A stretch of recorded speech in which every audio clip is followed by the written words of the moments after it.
Doctor extraordinaires. Let's talk about some creepy stuff. Yeah, let's Creepy talk places? about. I mean, we're out here in the backyard having a fire and telling some scary stories. Scary stories to tell in the dark. Yeah, Did you guys read those books? I did. Yes, of course. Who didn't? I didn't know the whole drama behind those. Did you? I knew some of it, like the parent outrage and all that. Yeah. Which, of course, like, who decided to throw those in a children's library? Well, I remember going to. So I'm listening. Go ahead. you should know what they are. People that might listen to this, if you don't know what the books are, they made a movie about it. I fully enjoyed the movie, but Scary Stories to Tell in the Dark came out in the early 80s. There was a series of books that this author wrote, basically just short stories, short scary stories, and it was kids were going crazy for him, and it turned out like parents got all outraged. This was during the Satanic Panic era in the mid 80s into 90s, and it was one of the only books to get banned from libraries in schools. And so We still got 'em. I mean, they were there, and so there would usually be a hidden copy that kids knew about and would pass them around. And I remember that. I didn't know why. Ours was tucked behind all the Goosebumps books. We all knew where it was. Yeah. It's kind of funny because of those books, you know, being super popular in like the early 90s, and then it was like 95-ish, the Goosebumps books came out, and we were just like, these are stupid. Yeah. Oh, I loved the Goosebumps books. I don't know, after reading Scary They Stories to weren't Tell in the as scary, Dark, but they were fun. they were fun in their own right. I enjoyed the show when it came out. Yeah, they weren't as scary as that one, of course, but they were definitely still really good. I'm a book nerd, and I love to read, so I just love the creativity that R.L. Stein had. I'm almost finished with that one book, World Beyond, and then you gotta read it. Yeah? Yeah. I just got to the part where the guy who passed away is explaining how ghosts, you know, what they are and how they're created. I just downloaded that Dying to Be Me one on Spotify. I need to listen to that one. Oh, yeah.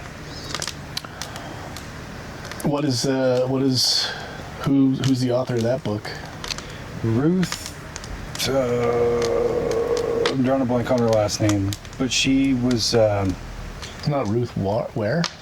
No, but she's a fiction author. Yeah. It does start with a W, I believe. Werewolf. Werewolf. She was kind of a clairvoyant. She did a lot of spirit writing, that sort of thing. But her mentor was like big into the field of seances and clairvoyance and speaking with the dead. And then when her mentor died, he communicated through her as she's on her typewriter. So everything that she's writing on the typewriter is him channeling through her. So like free writing on a typewriter. Yeah. Interesting. But I mean, at first it's a whole lot of God is this and God is that, but he does talk about like the different levels of the afterlife, and he hasn't specifically used the number 7 yet, but I think we're getting to it. Why do you think that's significant to you? From Hans Holzer. Hans Holzer talked about the seven layers of heaven, or 7 levels of not heaven, but 7 levels of the spirit world. Where, yeah, interesting. They can't see us, asshole. We're in the spirit world. Yeah, I think that I never read the Goosebumps books, but when they came out with the TV show, I would watch that after school. But He doesn't read books. well, I think that at that time I was just maybe too old for the Goosebumps audience. So yeah, I think that I did enjoy the show. I thought it was funny, and it was something spooky to watch, because by that time Scooby-Doo was all reruns. So We used to love watching Tales from the Crypt. Oh, that was one of my favorites growing up. I loved it. They're Which so was good. your favorite skit? I honestly have the worst memory, like, when it comes to detail stuff, but, like, I know, like, I remember we watched it constantly. It's one of those things that I know if I revisited, I would remember it all, but I just suck at remembering stuff. Do you think that Tales from the Crypt was better or Creepshow? I don't remember Creepshow. I remember Creepshow. I've only seen the first one, but Tales from the Crypt, honestly. Yeah. I mean, so I remember the one that scared the piss out of me when I was a kid. It was this girl. She lived on her farm with her parents, and her parents were like old curmudgeons, and the dad was kind of rapey, but she had kind of become enamored with the scarecrow in the field, and then eventually the scarecrow came alive and killed her parents. I remember that one. Yeah, that one was really scared the good. bejesus out of me when I was a kid. that one. Now I watch it and I'm like, fucking kill him, dude. I can't stand that old broad. Kill him. Yeah, I don't remember any of the TV show Tales from the Crypt, but the movies were Demon Knight. I fucking love that movie. Yeah. I still think Billy Zane was like the best villain in that movie. I almost said Billy Blanks. Billy, he just typos your That ass. felt like a demon night. I thought tried that once. He was so cool and funny, you know, like the scene where he finally loses it and he rips off the jacket and you go, oh, Duncan Poe, motherfucking sack of shit. Just, and he was like goofy, and he kind of reminded me of like Ash from Evil Dead. Yeah. A little slapsticky. Yeah. But he was also terrifying at the same time. Yeah, super scary. Super scary. So yeah, we want to, we're, telling some campfire tales, but we wanted to talk about some scary locations that are like real locations that you can go to get scared. Initially, we were going to talk about local ones. I've been looking into most of the local ones. I mean, I'm sure that if you really look into all of them everywhere, they're all not really based in a lot, but... Well, and I think a lot of them you can kind of cover in like 5 minutes each. Yeah.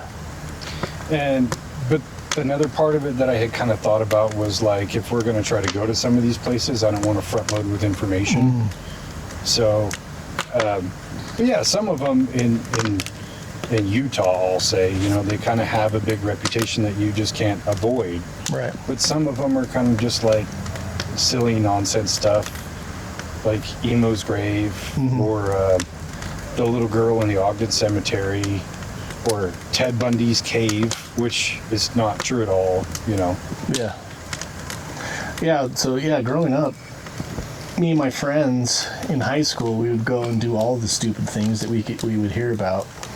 And there are certain places that have deaths attributed to them, but we would freak each other out by telling, I heard this and I heard this about this place. And so like Emo's Grave and the Mormon Burner and Bloody Mary's Cave in Tanner Park. I've never heard of that one. Yeah, so if you go to Tanner, you know where Tanner Park is? It's right when you come down the mouth of Parley's. You know where Suicide Rock is? Okay, yeah. Just on the other side of Suicide Rock, the freeway is right there, and there's a tunnel that goes underneath the freeway, and there's a river that runs through it, and that's, everybody calls that the gully. And so in the summertime we go there, and you could block off the entrance to the mouth, and then the water would build up behind the little dam that you make, and then open it up, and then it would just shoot you down. It was like a quarter-mile tube that goes across down underneath. But That'd be fun. Maybe 10 feet in diameter, this big irrigation tube. Even in the summer, it's maybe 100 degrees outside. You go inside that tunnel and you can see your breath. It's cold as fuck. Is it a big metal culvert? Yeah. Yeah. Or like the corrugated culvert? Yeah. Yeah. Okay, yeah. And then on the ground, on the bottom, it's just cemented on the bottom, so it's relatively smooth. But we would take inner tubes, or we'd get garbage can lids and just sit on top of those and just ride shoot the tube, they call it. Shoot the tube, bro. But if you go down there in that, it's like a big dog park type place, and there's a river, and you can go hiking all through this place. In one section, there's this hollowed out little cave. It looks like a cave, but it's really, I guess it was a wine cellar back in the early 1900s that they kept down in this quarry place. But the legends of it's Bloody Mary's cave, and if you go inside there and you do the Bloody Mary thing, she'll come out and whatever. Did it work? No. No. I did go in there and trip my balls off one time and got scared, but don't do drugs. I mean, mushrooms are okay. So is weed. I remember taking my bike down there one morning at like 5, 6 a.m. The sun was just coming up. I was having the best time hauling butt down the hill. I got down by the river, and there was a little snake like cruising by me, and he got caught in my wheel. That was pretty spooky. Tanner Park? Yeah. Did it just tear him up? I did, and then it freaked me out, and then I tore myself up because I wrecked my bike. So I almost died so I could haunt you there. But That's a pretty steep hill, man. I loved it. It was so fun. Not when you take on a skateboard, you catch that one pebble and you're going over. Oh, the whole It's thing's all rock. dirt. It's like a there's a road that goes down there, but it's just a dirt road. It's a good time to go down on a mountain bike, though, because you think you're going to die, but it's just fun. Yeah. You have more control on a bike. Yeah. It was fun. So yeah, that's Bloody Mary's cave. We did the Emo's grave thing, which is up at the Salt Lake City Cemetery, which, fun fact, is one of the biggest municipal, cemeteries in the United States. I didn't know It that. is huge. Freaking It is huge. big. If you've ever been there, Oh yeah. you can see all the different sections. Like, it's enormous. We have family there, and it's like so hard to find them. Like, grandma's it's buried so up there. big. Yeah, because I went there one time during the daytime. I wanted to see, I can't remember her name, but she has 666, Mark of Lucy? the Beast. Lucy, that's Lucy it. something? Wanted to see her grave. And after about an hour of wandering, I just Googled it. And it was like, oh, go to this entrance and then make a left here or whatever. Like, oh, okay. That was so much easier. I still had to walk like 300 yards to get to it. Like Lucy something, and it says that was killed by the Mark of the Beast or something, like died Yeah. by the Mark of the Beast 666 on her tombstone, which You is guys are getting crazy. smoked out. Mm-hmm. You want to adjust? I'm okay. The wind's going to shift in a second. Yeah, see, we're good. Yeah, I just recently found out about Case Cross being like a super haunted place. And I watched a video about it, and it's like, how haunted can it really be? It's like right off a road, you know, kind of thing. Yeah, it's down in a gully, so you can park kind of close. And same thing. It's almost like a little hiking trail, almost like the Jordan River Trail, Yeah. where there's some sections that are just really foresty. Same thing. There's a little gully down there. There's a little stream that goes through there. So we went there when I was probably 12, and my dad took us there. And this is when it was still erected. So it was a big, almost looked like a cross, but it was a K. Almost like the shape of a K. But it was huge and robust, really big. And it was some guy that was a Mormon guy or something, and The wind shifted for like We're 90 dying. seconds. he had like 7 wives or something like that, and the story was that when he died, he had all of his wives killed with him so they could be buried all there at the cross with him. But I don't think any of that is true. I think too many of these places, they get these invented mythos Yeah. that go with it, you know, because it looks like a creepy place. Is it haunted? I don't know. I've never been there. But when it's that popular of a site and known as a haunted place, obviously stories get invented about them and Oh, yeah. manufactured so they can just like kind of sell that idea that this place is super haunted. To be honest with you, I feel like, and I don't think there's anything about it, but I feel like if you walked along Jordan River Trail, like that parkway, so many people have died there and been dumped there that I feel like that would probably be like super spooky. That's what I was going to say when There's you said it's so like Jordan many River, people. because of how many people have died there. That's probably more Yeah. haunted than Case Cross. Yeah. Like there's hundreds of them. Like if you look at, like, watch the news tonight, you'll probably see one. Like, Yeah. I don't even think that constant. they all get reported because No, they there's don't. such a big homeless population that lives. they don't know along who they that are a trail lot of the that- time, I think. Well, I don't even know if half of them are ever found. Yeah, I They just go mean, missing and then. even that park on the east side on State Street, I'm struggling to think of the name of it. Right next to where Best Buy was, on like 50. Murray? I think it's Murray Park. City Park. Oh, Murray Park, yeah. Yeah. Oh, So, there's been many bodies found there too. yeah, and it's like homeless people squat there at night. Yeah. So my And friend, that's pretty raging right there. When you go over the bridge to go into the park, like the water's moving super fast.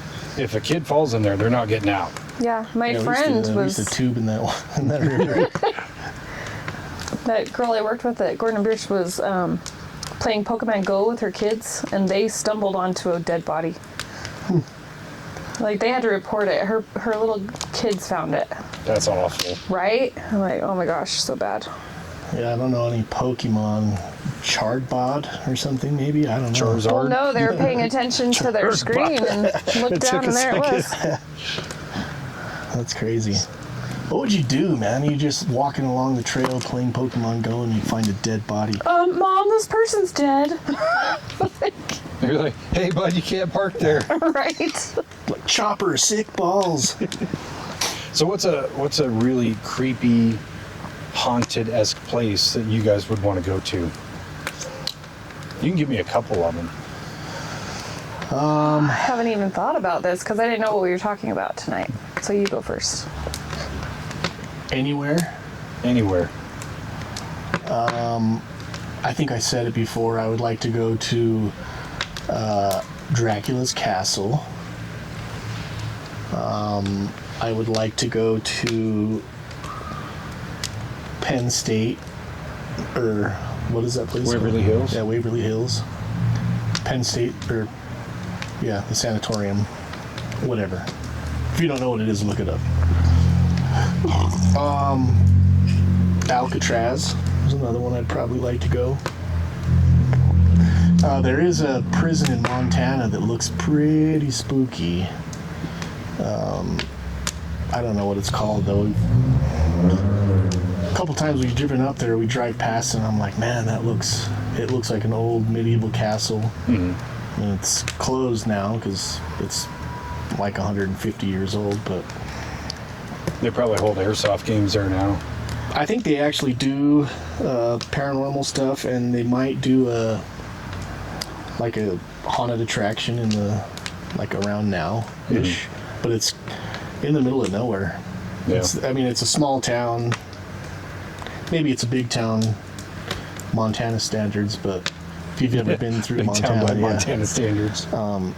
it's pretty sparse of Yeah. people for the most part. So I'm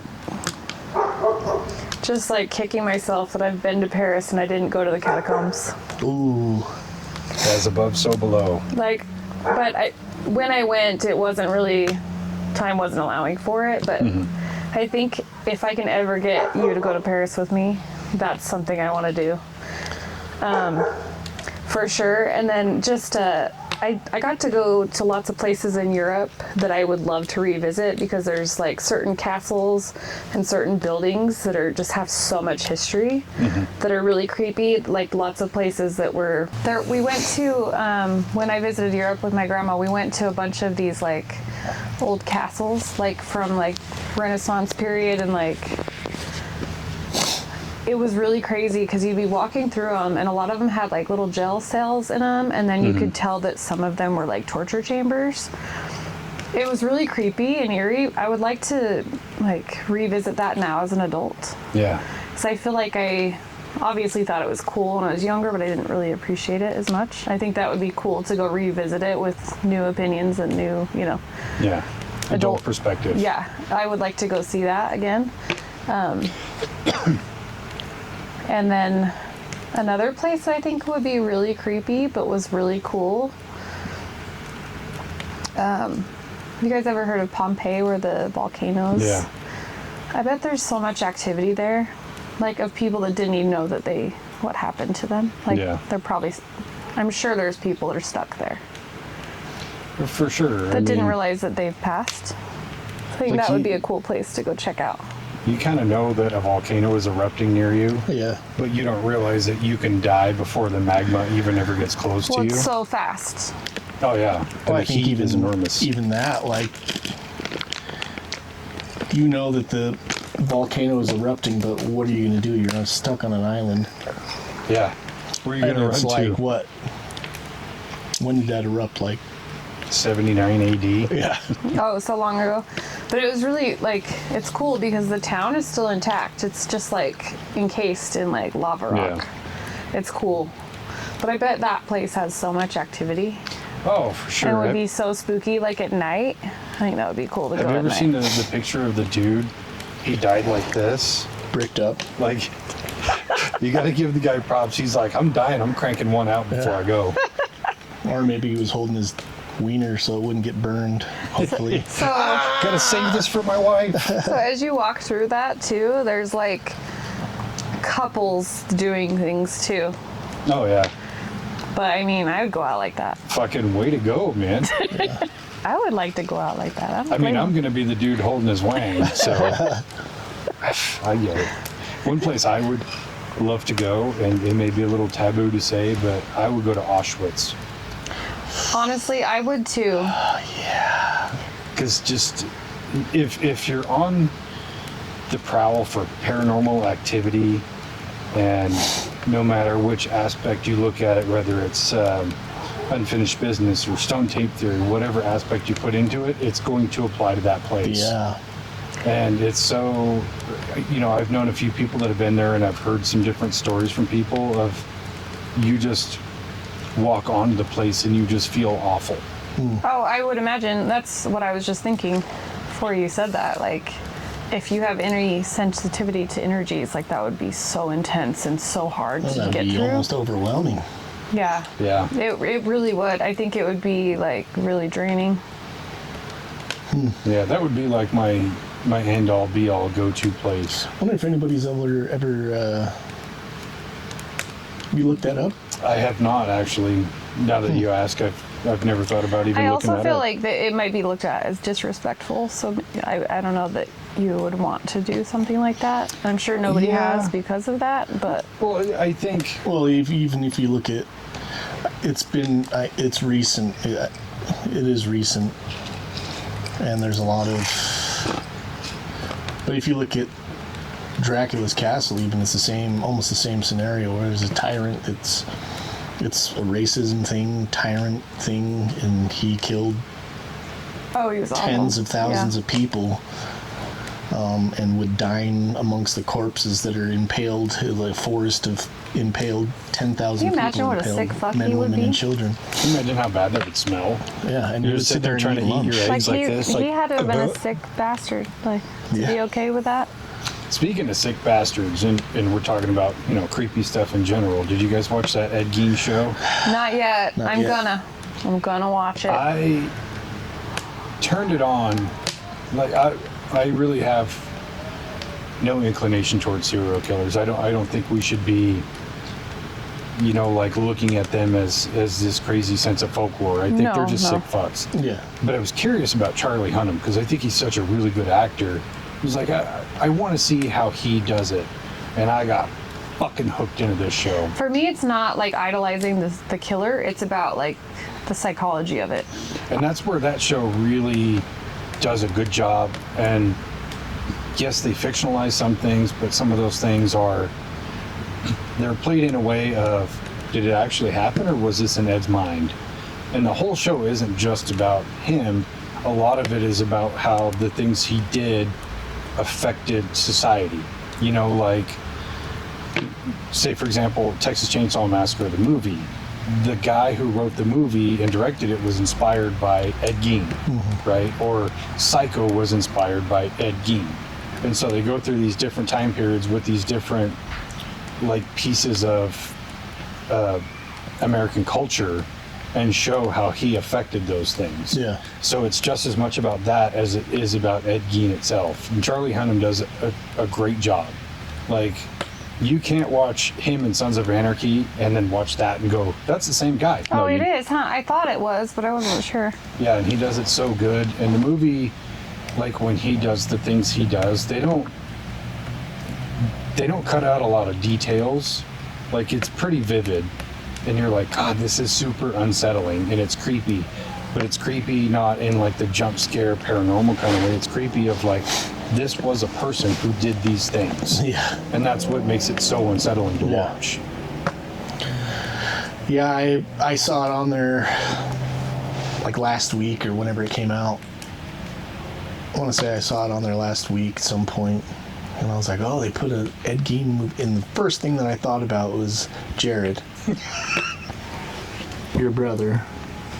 Because one day at work, he was walking around talking about Ed Gein, saying that he was like, did you know that Ed Gein had a belt made out of human nipples? Yeah. I think he told you that. What the hell? He was talking to me about it. He's like, I watched this documentary about, I can't do an impression, I'll be too bright. He was watching this documentary. No, so he was watching this documentary about Ed Gein, and he was kind of going off on it. He's like, they found all kinds of weird shit in his house, like furniture and lamps made out of human skin and this and that. And there was a belt made out of nipples. I don't even know how many nipples it takes to make a belt, but he did it. And it was like, nice talking to you. And at the time, I did not have enough information, so I go to Spencer, and we work on the same line. I was like, dude, that fucking Jard guy was telling me about Ed Gein and nipple belts and shit. It kind of creeped me out. Oh, And he loves creepy shit, though. I found out right creepy after. shit. That's his brother-in-law. Yeah, but to be honest with you, he comes off kind of strange, but like he is really intelligent, and he actually, like, any people that are known in history for anything bad like that, like he really like wants to learn about what they did and who they were. He's very smart. Like, he's a good resource if you ever need stuff. But him and I were talking about books the other day, and he has some crazy ass books about like all kinds of, like, he has like some he has a publication of Mein Kampf from Hitler, which is interesting. He's like, this is terrible, but I think people should read it. It's kind of scary. I'm not hating on the guy, by the way. No, I know. It was just the fact that him and I had never had a conversation before, ever. And that's the way he was kind of let into hoping it. that you knew about serial killers. Yeah, and it's like, dude, it's 4:00 in the morning. He was just hoping he knew about serial killers. In hindsight, I know better, but at the time, it was like, I don't know what to think right now. No, it's funny. Sometimes he'll hit me with something like that, and I'm like, what? What are we talking about? That's just how his tism manifests. It's a touch of the tism, my lord. My mom had a lot of Tylenol with him. But Oh yeah, I want to watch that. And then so Dave was texting me on Saturday when we were driving. And that's what he was like, dude, have you watched that Ed Gein documentary? And I was like, no, not yet.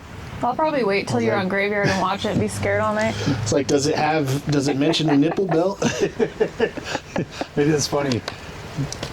When he asked me about, does it mention the nipple belt, in the same episode, you see the nipple belt. And I texted back, son of a bitch, it's in there. That's not even the only reference to it, by the way. That's funny. It is funny. The nipple belt isn't funny, but the circumstances around said conversation about the nipple belt. Synchronicities Yes, that led up to the it. nipple belt is not funny. Did it say how many nipples it took to make the belt? That's what I said. No, but you see the belt, and Did you pause it and count the nipples? no, because We it's gotta like report hanging back over to a Jard. banister, so I can only guess. Okay. I guess it depends on your waist size.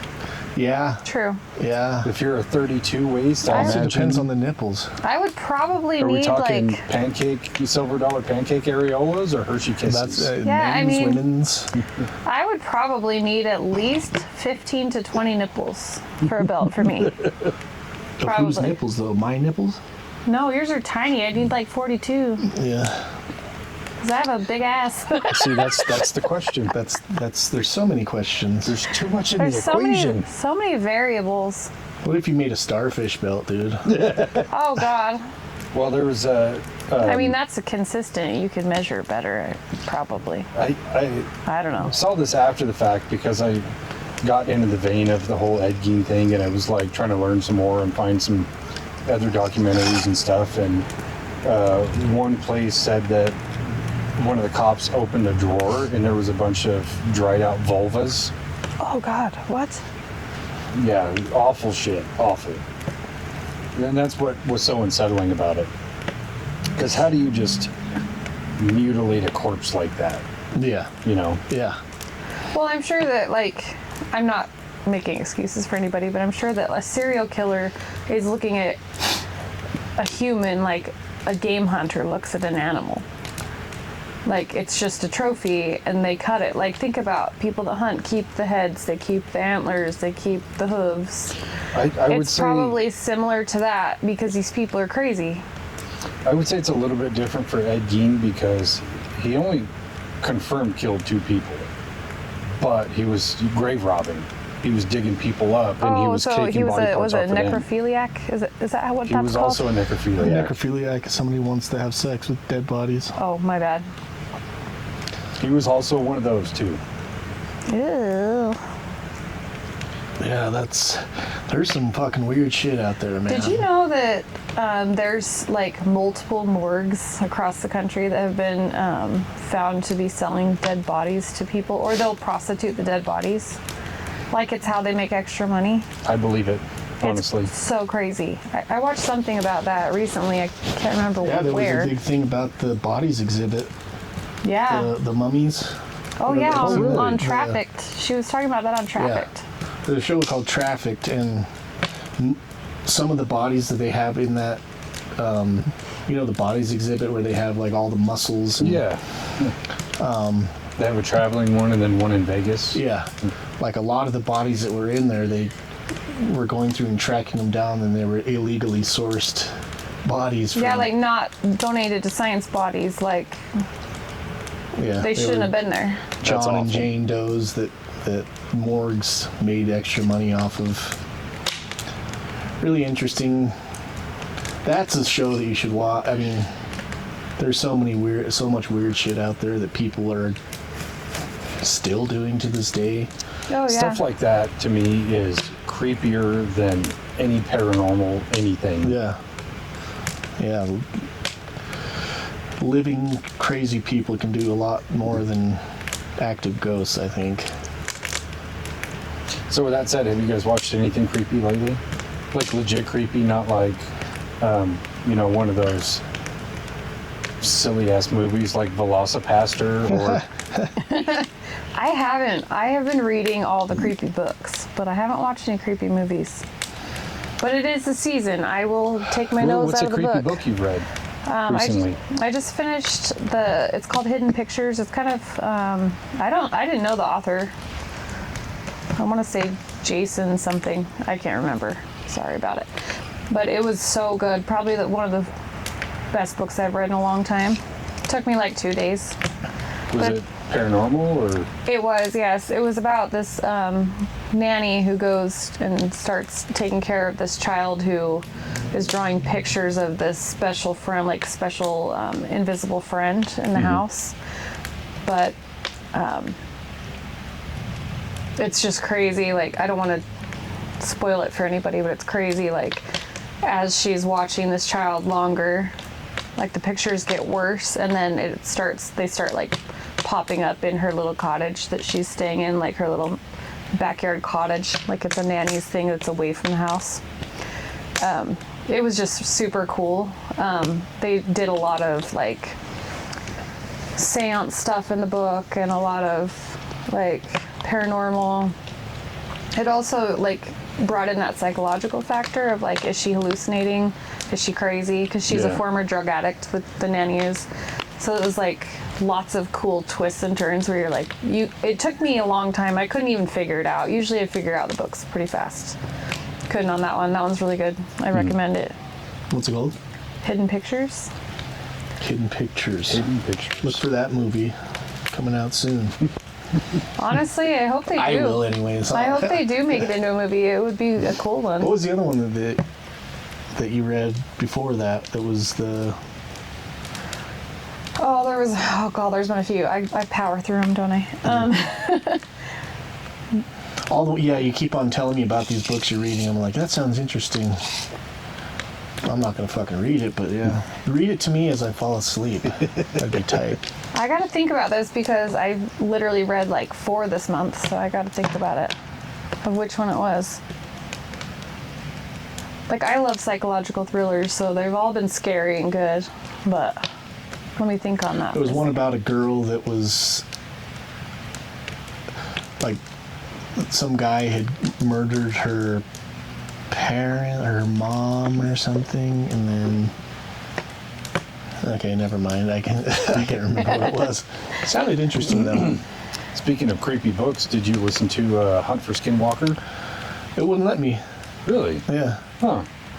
So I clicked on it, and then it said that I needed Kara's permission, and then I sent it to her to give me permission, and she never did. I didn't see what. She denied my permission to listen to it. Wait, what?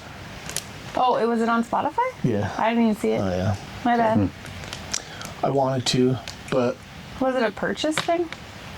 No, it's that's another place that I would like. I mean, if we're talking about going to places that we can't go to right now. that's my number one. It's always going to be my number one. Yeah. Auschwitz is just like it would also be really super cool, very interesting. But Skinwalker Ranch, by far and away. Yeah, I would too. That'd be cool.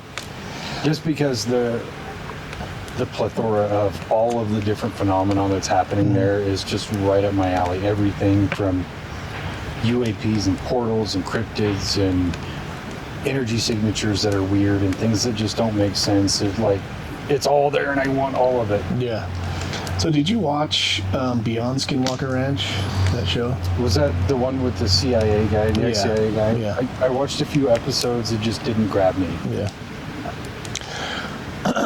So there's a second season now, and there's at the very last, I think it's the last episode of the first season, they go to this other ranch. Can't remember the name of the ranch. It starts with a W maybe. But interesting enough, Bigelow owned that ranch as well at the same time that he owned Skinwalker, and he was doing the same kind of tests. Was it in Arizona? Maybe. Because in the book, they talked about another ranch that had almost all the exact same things. Possibly. It's probably this place. And so they're going through and finding all these similar things to Skinwalker Ranch, and they start mapping through LiDAR like spaces underneath the ground, and it looks like there's tunnels underneath the ground and big objects underneath the ground. And so they start digging, and of course they do have the equipment failures and stuff like that, but they're digging up. It looks like somebody just buried whatever was there, like in these big tunnels, almost like trucks and stuff that were driving through these tunnels. They just buried everything in, like just enclosed it and buried it. And so they're pulling out trucks and pieces of trucks and tracks, and so I guess when Bigelow left, he just bulldozed everything over, so it was just flat. Sounds about right. He wouldn't share any of his knowledge about Skinwalker Ranch with anybody. Yeah. So it's a Dick move. Season 2 is interesting. Season 1, they kind of jumped around to all these different. I think maybe they were looking for that place. No, that wouldn't because make they had sense. heard of another place that Bigelow owned, but they weren't sure where it was. So there's a few of those episodes that are pretty interesting, and then this second season seems like it's mostly fixed on that one ranch. They in the show they talk about how it's not super far away from Skinwalker Ranch, but it might be in Arizona. Yeah, because there's I was watching this other show. I think it was with Ryan Skinner, which you know who he is, right? Yeah. So he, At the Frog Ranch or whatever it is. well, he was obsessed with Skinwalker Ranch for a long time. He was even, he was in season 1 of Secrets of Skinwalker Ranch, but they cut all of his stuff. But he was so obsessed with it, like he snuck onto the ranch a bunch of times when Bigelow owned it and stuff. But he kind of goes around and looks at all these other different mysteries, and one thing he looks at is, sorry, it's not Ryan Skinner, I'm thinking of something else. But this other guy who's investigates skinwalkers themselves, and he finds out there was like this team of Navajo law enforcement who was tasked to hunt down skinwalkers. Really? Yeah, like they had special training through the Navajo or whatever. Like a SK Attack Squad? SK Attack Squad, SK Killers, or SWK. SKK. But yeah, he sits down with one of these gentlemen from this task force, and this man tells him about, you know, I've seen several of them. I shot one and I hit it. He looked like a wolf, but he transmutated into something else and got up and ran away, and just all these banana stories about skinwalkers. But a lot of it he was really reluctant to talk about, as Navajo tend to be. But some of the stuff he talked about was like, holy shit, there's really a task force for hunting down skinwalkers? Sign me up. Yeah. I'm ready. That's There's just a a- big part of their faith that they can't talk about that stuff. It is, in the book, they delve into as much as I think that white people are allowed to learn about, and as much as other people would, you know, Navajo and Utes were willing to share about it. So they give you as much in-depth history as they can, but there's just not a lot that we're allowed to know. There's a show on Hulu, I think maybe, called Dark Winds. Dark Wind or Dark Winds. I think I've seen it on there. And that's the first season. I thought that's where this show was going, was kind of, because there's all this weird stuff happening, and it leads back to this woman who was like a witch doctor type person that was casting spells on everybody and sending out these kind of demonic entities or whatever to attack people.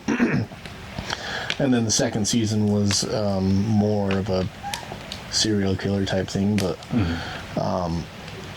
good series. But I was kind of hoping that it was going to go in towards the Navajo, really going into the Native American lore of supernatural stuff, which would have been super cool.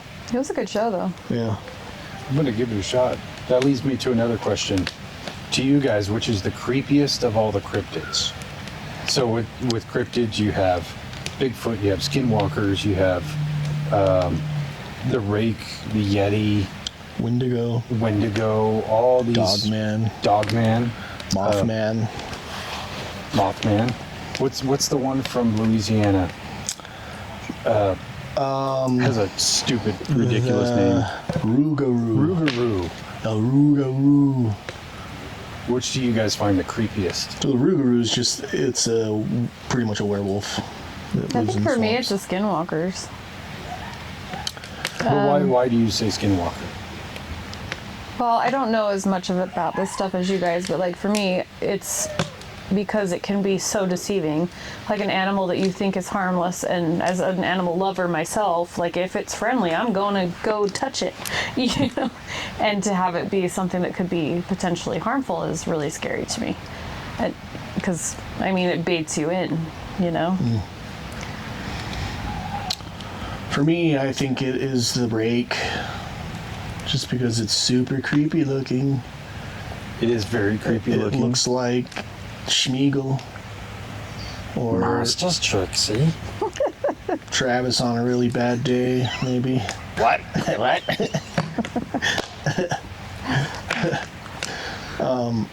I would say, yeah, the rake. And still, that one video of that guy that has this demonic entity on his back porch and is speaking in tongues on the phone. Have you seen that video? Yeah. That He's recording it for like 10 minutes, and it keeps That on like video kind of is- creeping a little bit closer.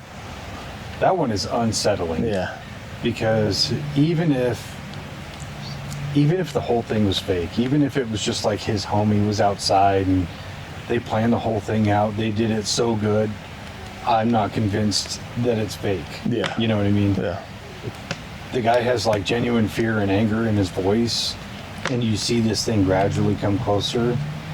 And yeah, this whole, however long it is, you're just like watching it, you don't blink. Yeah. You're like, what's going to happen next, One, like, you're like, zoom in, focus on this thing, go out there and see what it is. It's hard, On the other side, you're like, if I was there, I'd go. I wouldn't. I'd shoot it. Like, Yeah. Don't you have a gun, bro? It's probably hard when he's like trying to juggle his phone and a double barrel shotgun and the phone at the same time. Yeah. I don't think I would have even gotten it on camera. I would have been freaked out. I would have shot that shit. Yeah. And then no one would ever believe me. Well, They you have would the when you had a dead body. True. You're just Unless like- it didn't die and just kept going, kept running, ran up the ceiling or something. Yeah, the color of that thing too is unsettlingly Do you think it's an alien? white. Maybe it's an alien. Maybe. It's a weird thing to me because allegedly it was created on like a creepypasta in the early 2000s. The Rake. But there's been so many videos and things captured that I'm like, is it? Or is it just that was the only forum somebody who had an experience with it could have put it on to where anybody would have believed it? Right. Something that nobody had ever seen or had any experience with, maybe trying to tell the authorities or put their story on some other forum for cryptids or whatever, and everybody's like, man, get the fuck out of here, it's bullshit. So, I don't know, but I think there's enough there for me to go, it's very possible. Yeah. On one hand, I love reading the creepypastas on Reddit and stuff. On the other hand, there's a lot of them that you kind of wonder about, like, is this an actual story, or is this just a creepypasta? Exactly. Like that, my wife and I bought a farm in Idaho one. Yeah. That one actually seems kind of legit to me. Yeah. Because it's not so over the top with paranormal stuff or cryptids or anything, that the scare factor is actually kind of tame. Yeah. But that's what makes it so much more interesting, because it's not about like, and then this big monster came out and I had to shoot it or whatever. It was like this naked man came running yelling for help and I had to shoot him, and then a bear carried him off. That's what was supposed to happen. And if you haven't read that one, it's a really good one. But very unsettling at the same time. You're just like, what the fuck is going on? And the way that he writes it, that guy should just be a writer, man. so that story had got picked up. Netflix bought the rights to it, and COVID happened, and then the whole thing fell apart. I hope one day we actually see that story come to life. But Yeah. That'd be cool. If anybody looking for the story that we're talking about, it's Vato Cabron on Reddit. I think that was like 7 parts or something like that. it's somewhere around there, yeah. But each part it's almost like a novel broken into parts, a short novel broken into parts on Reddit. But he's got a couple of different stories that are in a similar vein. It's so good. Yeah. But that's again why I think it could be more believable, because for one thing, it happened on native land, which is something that we know very little about, and a lot of their ways and their practices and their religions, we don't know about them, and what we do know doesn't make a whole lot of sense because we don't have context. So having in the story, bought that land that used to be native owned, and then having these weird things happen that aren't necessarily like violent in nature or terribly paranormal, it makes it more believable of like, okay, because some of what you read in that story is kind of related to what happens on Skinwalker Ranch. Yeah. Yeah. yellow orbs and things like that, or the pond suddenly freezing over in the middle of July and things like that. Those things have been reported there. Yeah. Yeah, I would definitely like to go do, like we talked about before, paranormal investigations on Skinwalker Ranch, which you don't see on the actual show. You fire a rocket at it. Yeah. I love that show. I'm not talking shit. I just make jokes. So did you guys ever do anything when you were a teenager? Oh, yeah. Scary stuff? Yeah, but not like, nothing really to speak of, but there was this house, I grew up like going back and forth from here to Vegas a lot. So we had family there and family here. And there was this house that my aunt used to like go park in front of, and we would sit there and watch the house, and she would tell this scary story about people. Like, people actually did get murdered in that house. And it was vacant. So she'd be like, oh, they haunt the house. We just have to watch for it. But I think it was more like a just trying to entertain us thing. But it's up on Hollywood Boulevard. And it's just on this corner. And the house is pretty creepy. Like, you can tell nobody's lived there in a while at the time. And it was like overgrown weeds and just, looked abandoned. But we did that with her. And then, of course, we always did the Bloody Mary thing. Everybody did that. You ever get scratched? No. Not by somebody hiding in the cupboard? I was going to say, it was always, my uncle would usually hide in the cupboard and get us. But no, we never did any kind of stuff like that. My family was very religious, and that wasn't allowed. We just weren't allowed to do any of that. That was strictly forbidden, so we didn't really do any of that. Here's another spooky place I'd like to go to. And I say this with trepidation, but I really want to go, is the Warrens Museum. Because I have my opinions about the Warrens, but I really still want to see the stuff they have. Yeah. Yeah. What about Zach Bagans' Pass. Yeah. I was, obviously, we're working on an episode for that, so I was kind of delving into that, and I watched this video that was like a guy talking about it, and I'll save it for that episode, but for the most part, it's a big load of horse shit. Well, all of talking his about shit's a Beardo? load of horse shit. Beardo is one of them, the Dybbuk box. Yeah. A lot of the stuff he just buys at garage sales and just makes up a story about it. And the fact that you have to stand up and walk through this whole tour for 2 hours, and you can't bring a drink with you, and you can't use your phone, things like that. But for an extra like $35, you can get the RIP pass and go to the basement, so you can stand for an extra hour, so 3 hours total. And I'm like, pass, dude. I just feel like he is so over the top that I wouldn't even believe it either, and I think it would be a waste of time. He is definitely my least favorite of all of the Same. spooky stuff. So I was a bartender at the airport for years, for those that don't know. And when him and his little crew would come through, he was an ass and he wouldn't talk to anybody. His crew would. But he's just so arrogant and like wanted nothing to do with his fans at all. So Which I did not respect as a human.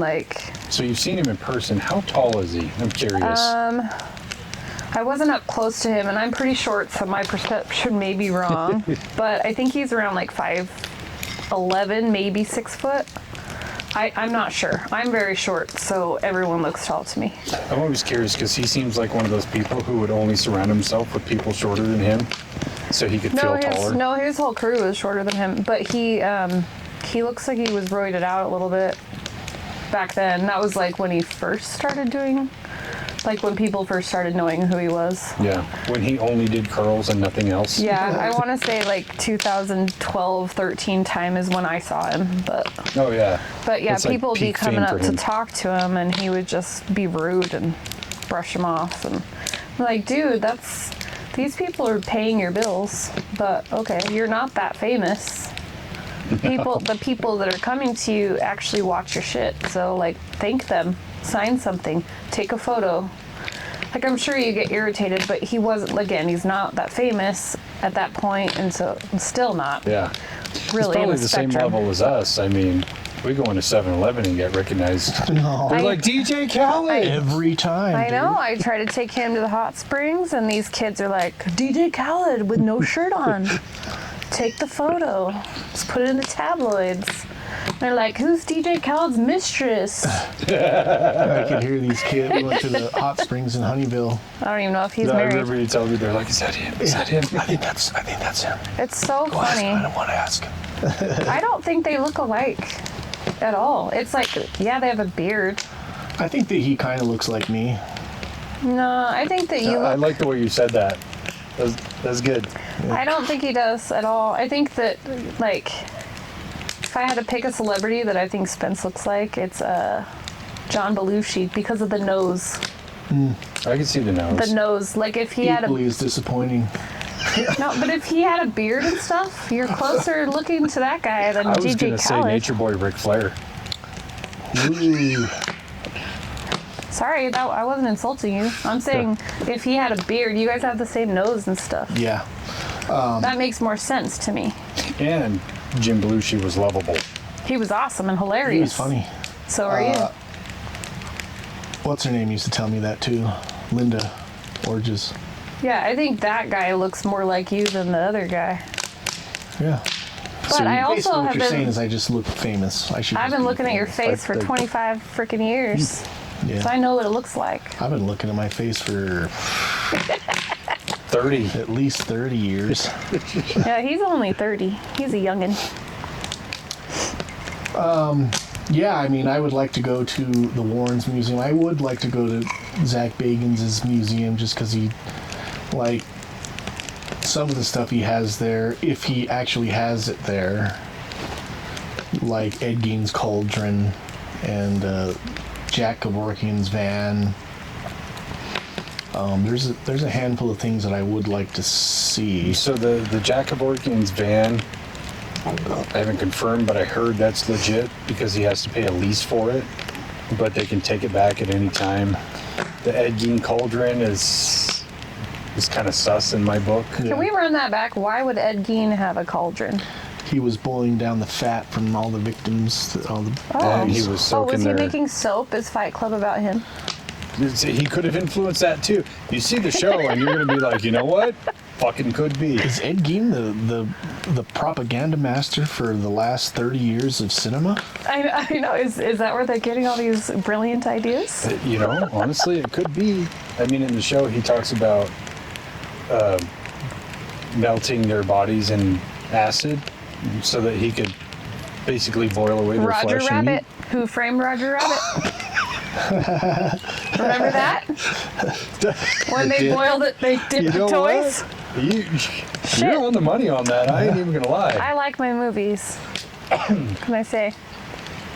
But yeah, the cauldron, I don't know. There's a lot of stuff that, because I got deep down into this Reddit thread of people who used to work at the museum and telling about their stories and things like that, and that just was just like crack to me. And so hearing that a lot of it is bullshit kind of deters me from it.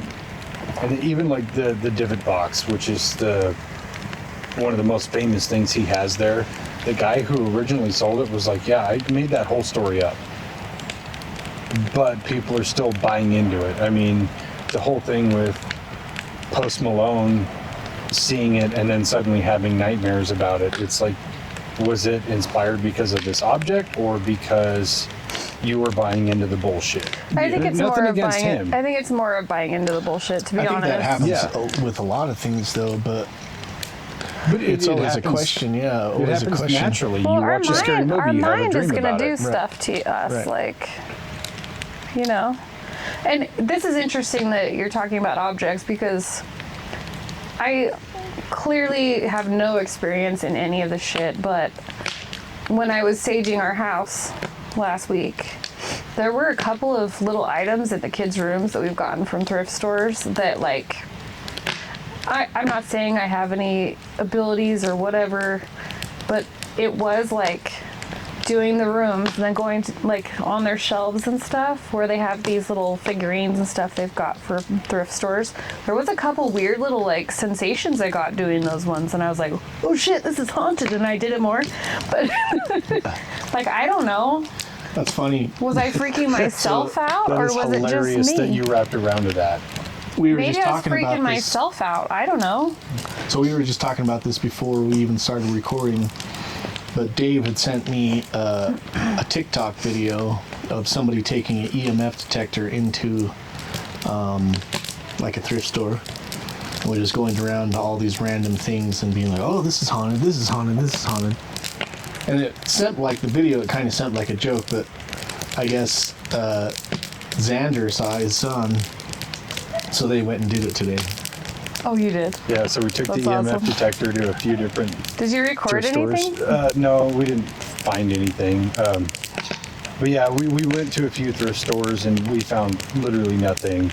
And then we were talking about it, and I was saying that I think we should go to, like, an antique store instead and try the same thing. And if we find something, you know, whatever the object is, go ahead and buy Should have it. taken that shit to my grandma's house the other day. We talked about that too. Jesus. But I was saying, you know, whatever it is, you know, let's say it's a doll or whatever, go ahead and buy it. We have an elf box in it there up. we can EMF. We'll box it up and then we'll bring it over to you, but you can't see what's in it, but you're try to have you perform some psychometry on it. But Reach here's your the hand in the thing. box and touch it and Here's then the see. thing, though, is I don't know what is going on with me all the time. I don't know if it's like something or if it's just like random. Well, But it's starting to feel more real every day. It's really weird. I think maybe it's just something you have to It's starting hone to in feel on. like I'm not just crazy. Well, I think it might be just because you're paying more attention I'm to it. embracing it more. Yeah. I'm definitely embracing it more. For Speaking sure. of which, did you sign up for that Cindy Kay's thing? So I had it on my calendar, and I was gonna do this last Saturday, but we had to take off out of town. No. But she does them frequently, so like it's gonna work out at some point. But I still really want to do it, and it's still something I'm gonna do. It's just this, they're just falling on like the wrong time. Yeah. But I was telling him I've never saged our house. I don't ever get into that woo-woo shit. But I'm starting to kind of think that those things are necessary. And the reason why I decided to do that is because, like, I was just feeling, when I was here, just feeling really, like, sad and depressed and anxious. And, like, I've never felt like that in my home. Yeah. So I was like, this sucks. Like, something's wrong. And so I was just like, you know what, I'm gonna do it. What could it hurt?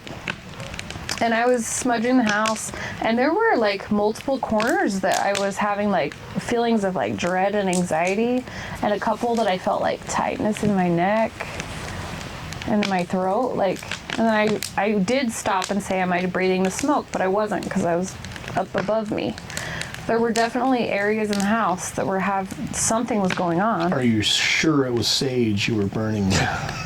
It was not weed. I didn't get hungry. It's the burning bush. But it was really weird. Acacia. Like, when I finished it and put it out, I felt 100% lighter and happier and calm, and like it was just a whole different feeling. And so I've never done it, but I definitely think it did help whatever was going on. And it could have been just like the practice of it. I don't know, but I think that it was definitely a good experience for me to. Yeah. I understand why people do it now, for sure. Well, I think there's a sense of conviction with it of you're performing this act as to say that whatever's here, you're no longer welcome. It's time for you to leave, kind of thing. The same thing with, you know, when we finish an investigation, you go home and you say, if anything followed me, you're not welcome here. Of course, I've forgotten to say that a few times, and I think that's why weird shit's going on, but it's not evil or malevolent. The cat thinks he's locked out. Oh yeah. Where was Fish at when you were up there? Where was he at? When I was up where? When you went to go to the bathroom?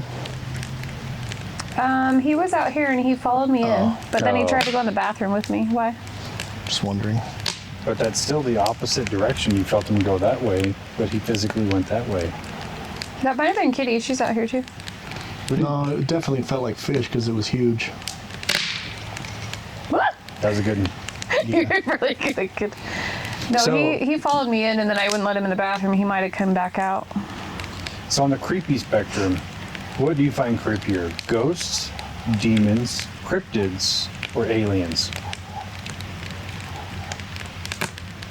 I'd throw people in there, but we already know the answer to that one. I would say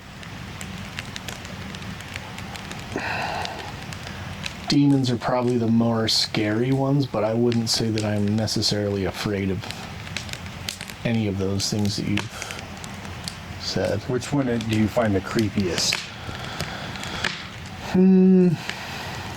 I guess it would be demons because those are the movies that I tend to watch because I think they're scarier. But like cryptid type movies that are supposed to be scary, like there's been a couple that are like witchcraft type movies that have these entities that are cryptids that have been summoned. I don't tend to think that they're scary at all, but paranormal movies that have a demonic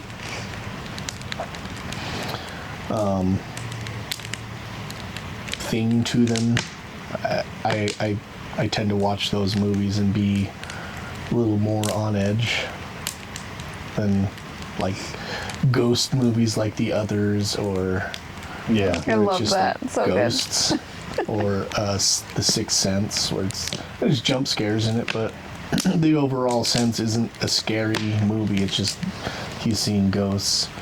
Or Patrick Swayze in Ghost. Yeah, that definitely changed the paradigm with ghosts. Yeah.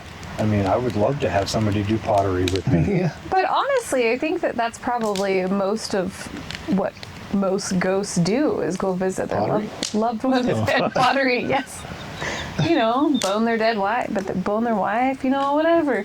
Like I definitely think that, or like City of Angels, same thing. Like she feels him there. Yeah. But I think that's like mostly if your spouse died and they came to you, that they would be trying to create an intimate situation with you. Yeah. I mean, I really feel like if I was a ghost and my wife was 1990 Demi Moore, I mean, I'd be me trying too. to bang her too. Yeah. Me too. She was beautiful. She's still beautiful to Yeah. this day. A little plasticky, but still hot. Yeah, but like shit, what is she, 60 something? Maybe that's almost fair. 70. So I what's think what- Ghost was probably peak Demi. Yeah, she's gorgeous. Yeah, but she got a second coming with that. Striptease. Well, I was going to say Charlie's Angels, but yeah, striptease too.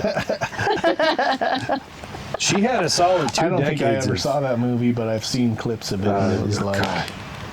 I saw the important parts, I guess. I mean, It's one for it's the pretty spank bank. bananas to me that you can be in a movie with prime Cameron Diaz and be equally as hot, but still like at least a decade and a half older than her. That says something. Hey, just showing because we get out. older doesn't mean we're not hot. I'm not disagreeing. Dude, I have to tell you, I think that there are certain women that just freaking age like wine. I don't care.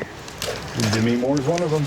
There are, and Sofia Vergara is freaking hot still. Oh yeah, I mean, Holy yeah, she's an shit. attractive. I'm not mad at you. Wait, who? Shut up, she is. And like Selma Hayek, and like that's his girl. Like, dude, these ladies are like freaking gorgeous.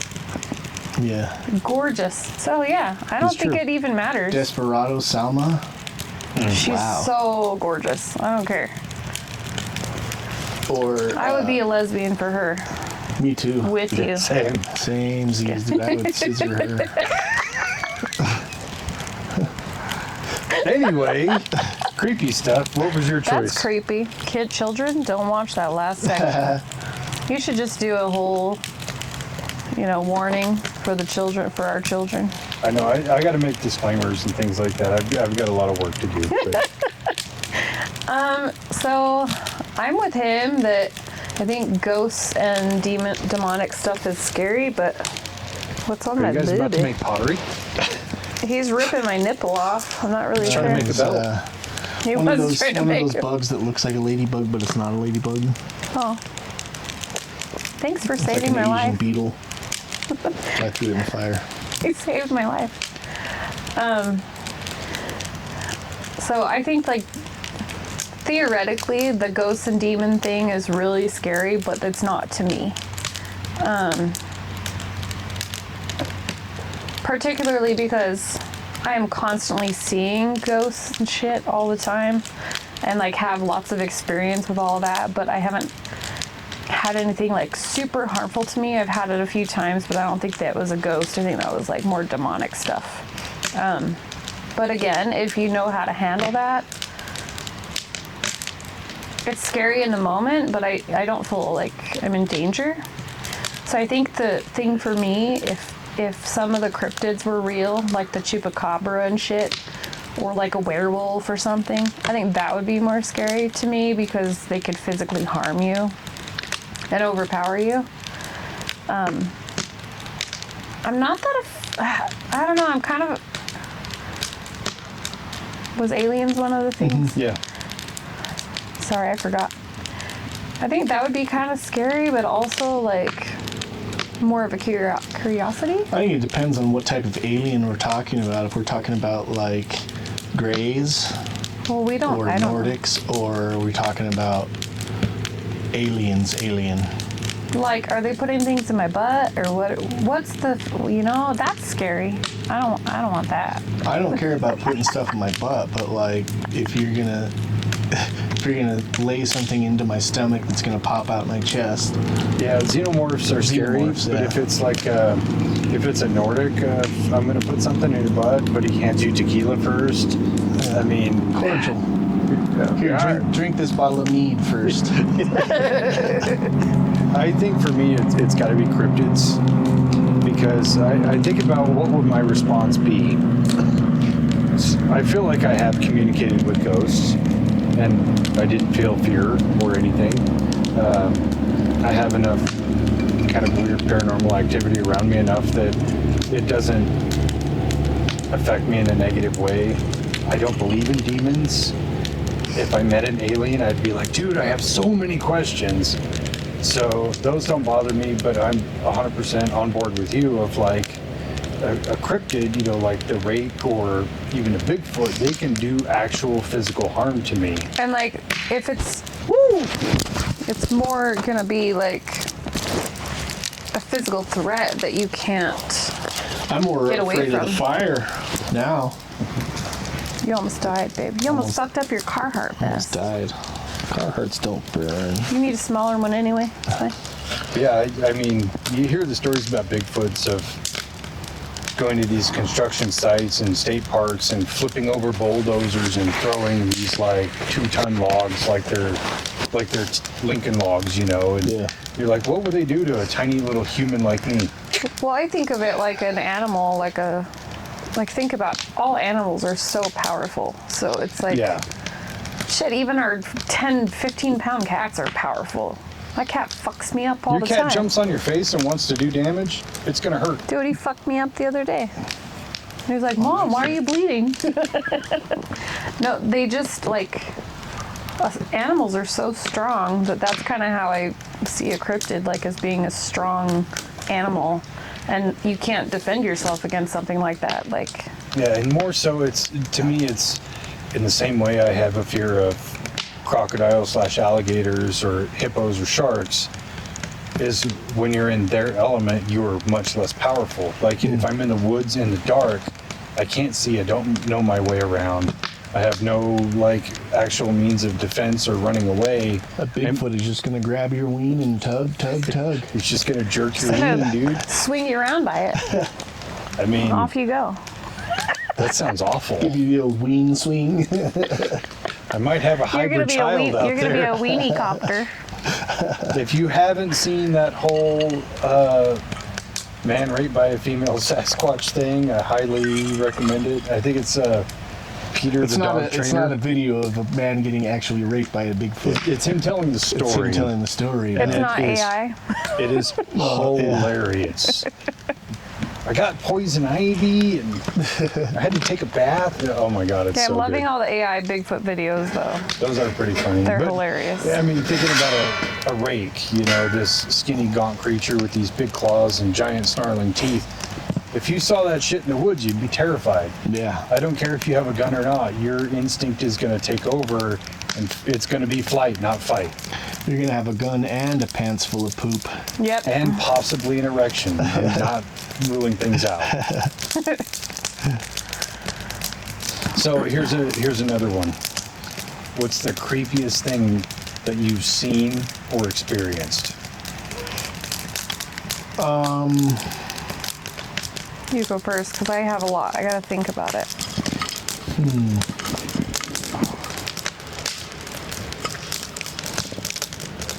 Oh, this is hard. I would say probably the thing with my mom. I think we talked about it in one episode. Yeah, but go ahead and regale us. I know exactly what you're talking about, because that's exactly what I thought you were going to say. Yeah. It might be one of the stories I'm gonna think of too. Well, Probably you're saying not. something that you've seen. I've seen stuff with your mom. So yeah, we were. I think I was like early teens, maybe between 13 and 15 years old. 16 years old. By that time, I was kind of going out all the time and hanging out outside my house because it was creepy. But we were watching movies in the TV room, and the TV room is like the wall, the TV, the couches are over here, and there's a set of double doors that go into the kitchen. You can see the kitchen. Into the kitchen, there's a set of stairs that goes up to where the bedrooms are at. And so we're sitting there watching movies, and we hear this commotion coming from upstairs, and we all kind of just look over to see what it is. It sounds like somebody's running down the hallway upstairs. And so we kind of look over there, it stops for a second, and then all of a sudden my mom comes tumbling down the stairs. So she tumbles down the stairs and hits the floor, like dead stop. She tumbles down, bang, lands on her back, dead stop at the bottom of the stairs, and all of a sudden just slides across the kitchen and smashes into, there's some cupboards over there on the other side. And so we all jump up to kind of try to go help her, but by the time we all get up, she's scrambling out through those double doors, scrambling on the floor on all fours, and she's just like bawling, and she comes like stumbling down and grabs my stepdad's legs, and so we're all kind of standing there like, what the fuck? And she was like, didn't you guys hear me? I was trying to call for you guys. I've been wrestling with this thing upstairs. She'd been wrestling with the demon for the last like hour or something upstairs in her bedroom. You gotta admire, like, the physicality to fight it for an hour. Yeah. So I she can't was- wrestle for 3 minutes without getting winded. Well, she said it felt like an hour. I don't, who knows how long it actually was, but she said that she was trying to scream, she couldn't scream, and she was trying to get somebody's attention, but she was literally, something got on top of her and was choking her and was just trying to kill her, pretty much, what she said. She finally got away from it, and it was attacking her all the way down the hallway, so she was banging on the walls as she came down the hallway, and then tripped her and she fell down the stairs, and then jumped back on top of her when she was on the ground, and then so I saw that happen in person, and it was just one of the many weird things that happened at my mom's house, and I saw that happen firsthand. I think most of my brothers were probably my 2, maybe 3 older brothers weren't there when that happened, but it was me, and it was just we would just always sit and watch movies, especially on the weekends. But so yeah, I would say that's definitely one of those things that kind of shaped my mind into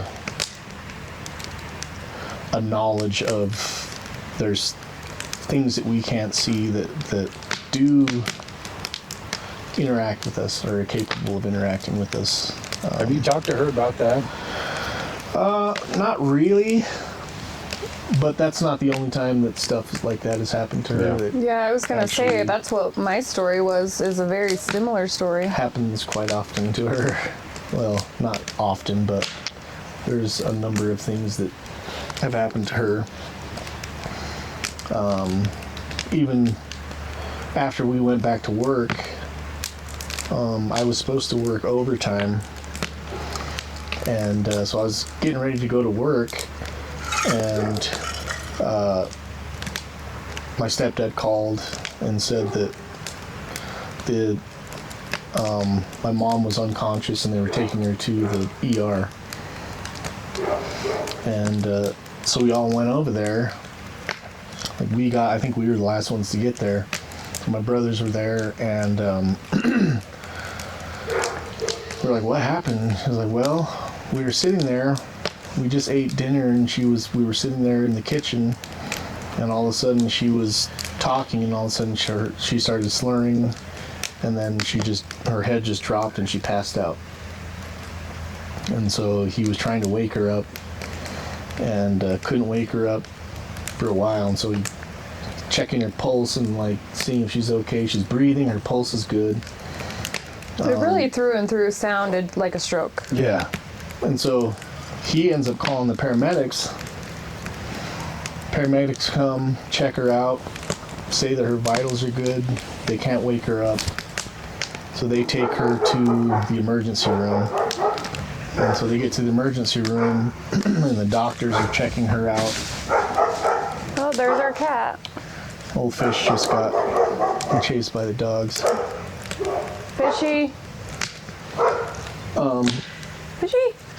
So the doctors are checking her out, doing all the checks they can think of to He check lives her to if piss she had them a off. heart attack or a stroke or whatever happened, and they can't figure it out. They're like, it doesn't look like she had a stroke. There's nothing that we can find, but we don't know. We can't wake her up. Like, she's not responding to anything. And so me and my brothers and my stepdad went in and gave her a blessing. As soon as they got done with the blessing, they walked out, and then she opened her eyes. And then they were like, "Oh, you're awake." And she was like, "Yeah, I've been trapped." I was in this room. I could hear everything that was going on, and she was talking about all the things that were going on around her. But she said it sounded like, to her, what it was like was she was in this room that had all glass doors all around. She was surrounded by glass, and she was in this room, and everything was, all the glass was covered with smoke, so she couldn't see out through the glass, but she could hear things that were going on outside. But she said it sounded like thousands of demons that were surrounding the glass, trying to get into where she was at. And get out. Yeah. So, But she could hear random voices like my brothers or my stepdad or the EMTs and the doctors talking, but it was like in the background of these. Yeah. To me, it would be like if you're surrounded by a horde of zombies that are all just like. Yeah. And so that's what she said. And she said finally, when they gave the blessing and said amen, everything went away, and she was able to open her eyes. So I mean, That's fucking potent. so I a weird was thing that happened during at the that. hospital, and then like we went to go see her after, and she was like wide awake, totally like normal. Yeah, totally normal. But the weird thing is we got the call, and I called him, and I was like, "Hey, I was downstairs working, and I was like, hey, I called him, and I'm like, hey, I'm just going to quickly finish what I'm doing, and then I'm going to head up, because I knew it would take him a minute. And they hadn't gotten her settled yet, so I was like, okay, it's going to take a minute before they let us in. And I was down there working, and it was like in my ear, like, everything's fine, I just need help. Like, everything's fine, I just need help. Like, I kept hearing it, and so I was like, that's weird. And then I just kept getting this, like, she's fine, like, she's gonna be fine, everything's gonna be fine. And like the whole time, and I was just like not convinced because it sounded like a stroke. Yeah. Like all the facts are saying this is a stroke. Then we go there and that happens, and like she comes out and she's perfectly fine. When she explained it to me, it was freaky, like, because it was like, I knew she was gonna be okay, but because I was getting that, but it was just like, I didn't know how to take that, because it sounds like she's having a stroke and she's in trouble, you know? Yeah. If she's not conscious, like science would tell me, no, she's not good, like this is really bad. Yeah, I called in for some reason. It was right when we came back from being late, or right when I came back from being laid off, and I was supposed to be working overtime. And it was like a Wednesday, Thursday, and it was the Wednesday that I had to call in. And it was Robbie that I called into. Told him I couldn't come in because the doctors think that she had a stroke. Mm-hmm. And so I went to the hospital, stayed there, and then went back to work the next day. And Robbie's like, how's your mom doing? I was like, oh yeah, turns out she didn't have a stroke, she was possessed by demons. And he's like, what? And I was like, it's a long story. But yeah, there's a lot of things that have happened to her and around her almost her whole life that it just... Yeah, I find those stories so fascinating, all the way from like the story of your birth, and then some of the stories you've told me in between. Like, we need to like get these stories on camera. It's really crazy, because the stuff that happens to her is shit you see in movies, and it always happens to her. And I just really wonder what makes her so susceptible. But she is a woman of very strong faith, and I think that makes her a target. Well, and I think I've talked about this before. I mean, hearing the story about, like, you were supposed to die, like you weren't supposed to make it. Yeah. So theoretically, maybe she wasn't either, and that's why you guys are more susceptible to different things, because you're not really supposed to be here. Yeah. If that makes sense. Yeah. It's like a weird curve in Final Destination. And I think that could be a common denominator. Honestly, like, I wasn't supposed to survive my birth either. Yeah, see? And either was Kamea, our daughter, but she says shit to me that I know she sees shit. I know she's very highly sensitive to energies and things, and she's another one that was not supposed to survive. So I think that it probably is like a correlation. But it's just interesting the way that that pans out, you know? Yeah, I mean, when you think about it in that vein of realistically or even medically that you guys were not supposed to survive, and then you end up sensitive in some shape or form, whether it's like a full-on clairvoyance or communication or whatever label you want to put on it, and you think about all the different stories across time of people who have crossed over and come back, and now they have these latent abilities that they can tap into at will. To me, it's the same thing. I remember when you've kind of touched the next level of your consciousness, so to speak, but you come back to level 1, you're going to be able to do things. Yeah, I guess it's like playing a video game, and you learn the skills of the next level, and then you go back and play the first level again, and it's like now this is easy mode. These skills that you've acquired over a certain amount of years. Make me a nightmare for people like you. In my mom's case, there was stuff happening to her even before I was born and even before my brothers were born. Ever since she was little, there was... See, I'm not even just my mom, like her whole family. So I don't know. I would like to get her on here and talk about it, but I know that she's just not willing to do that. No? Why is that? I think she just believes that it's something you don't really talk about. That's fair. I understand that. Yeah, my family's the same way. If you're religious, this is definitely something you don't talk about. They believe that it attracts more of it. Yeah, it's almost like not wanting to not wanting a TV show to come on, but turning the TV on to that station also. Well, that's what my dad said. He goes, "What are you doing right now?" The day I was saging, I was like, "I'm just gonna cleanse the house real quick. I'll call you later." And he's like, "Did you guys bring shit in with what all the stuff you talk about?" And I'm like, "I didn't bring shit into the house, but maybe, I don't know." Could be. But then he called me and lectured me about it.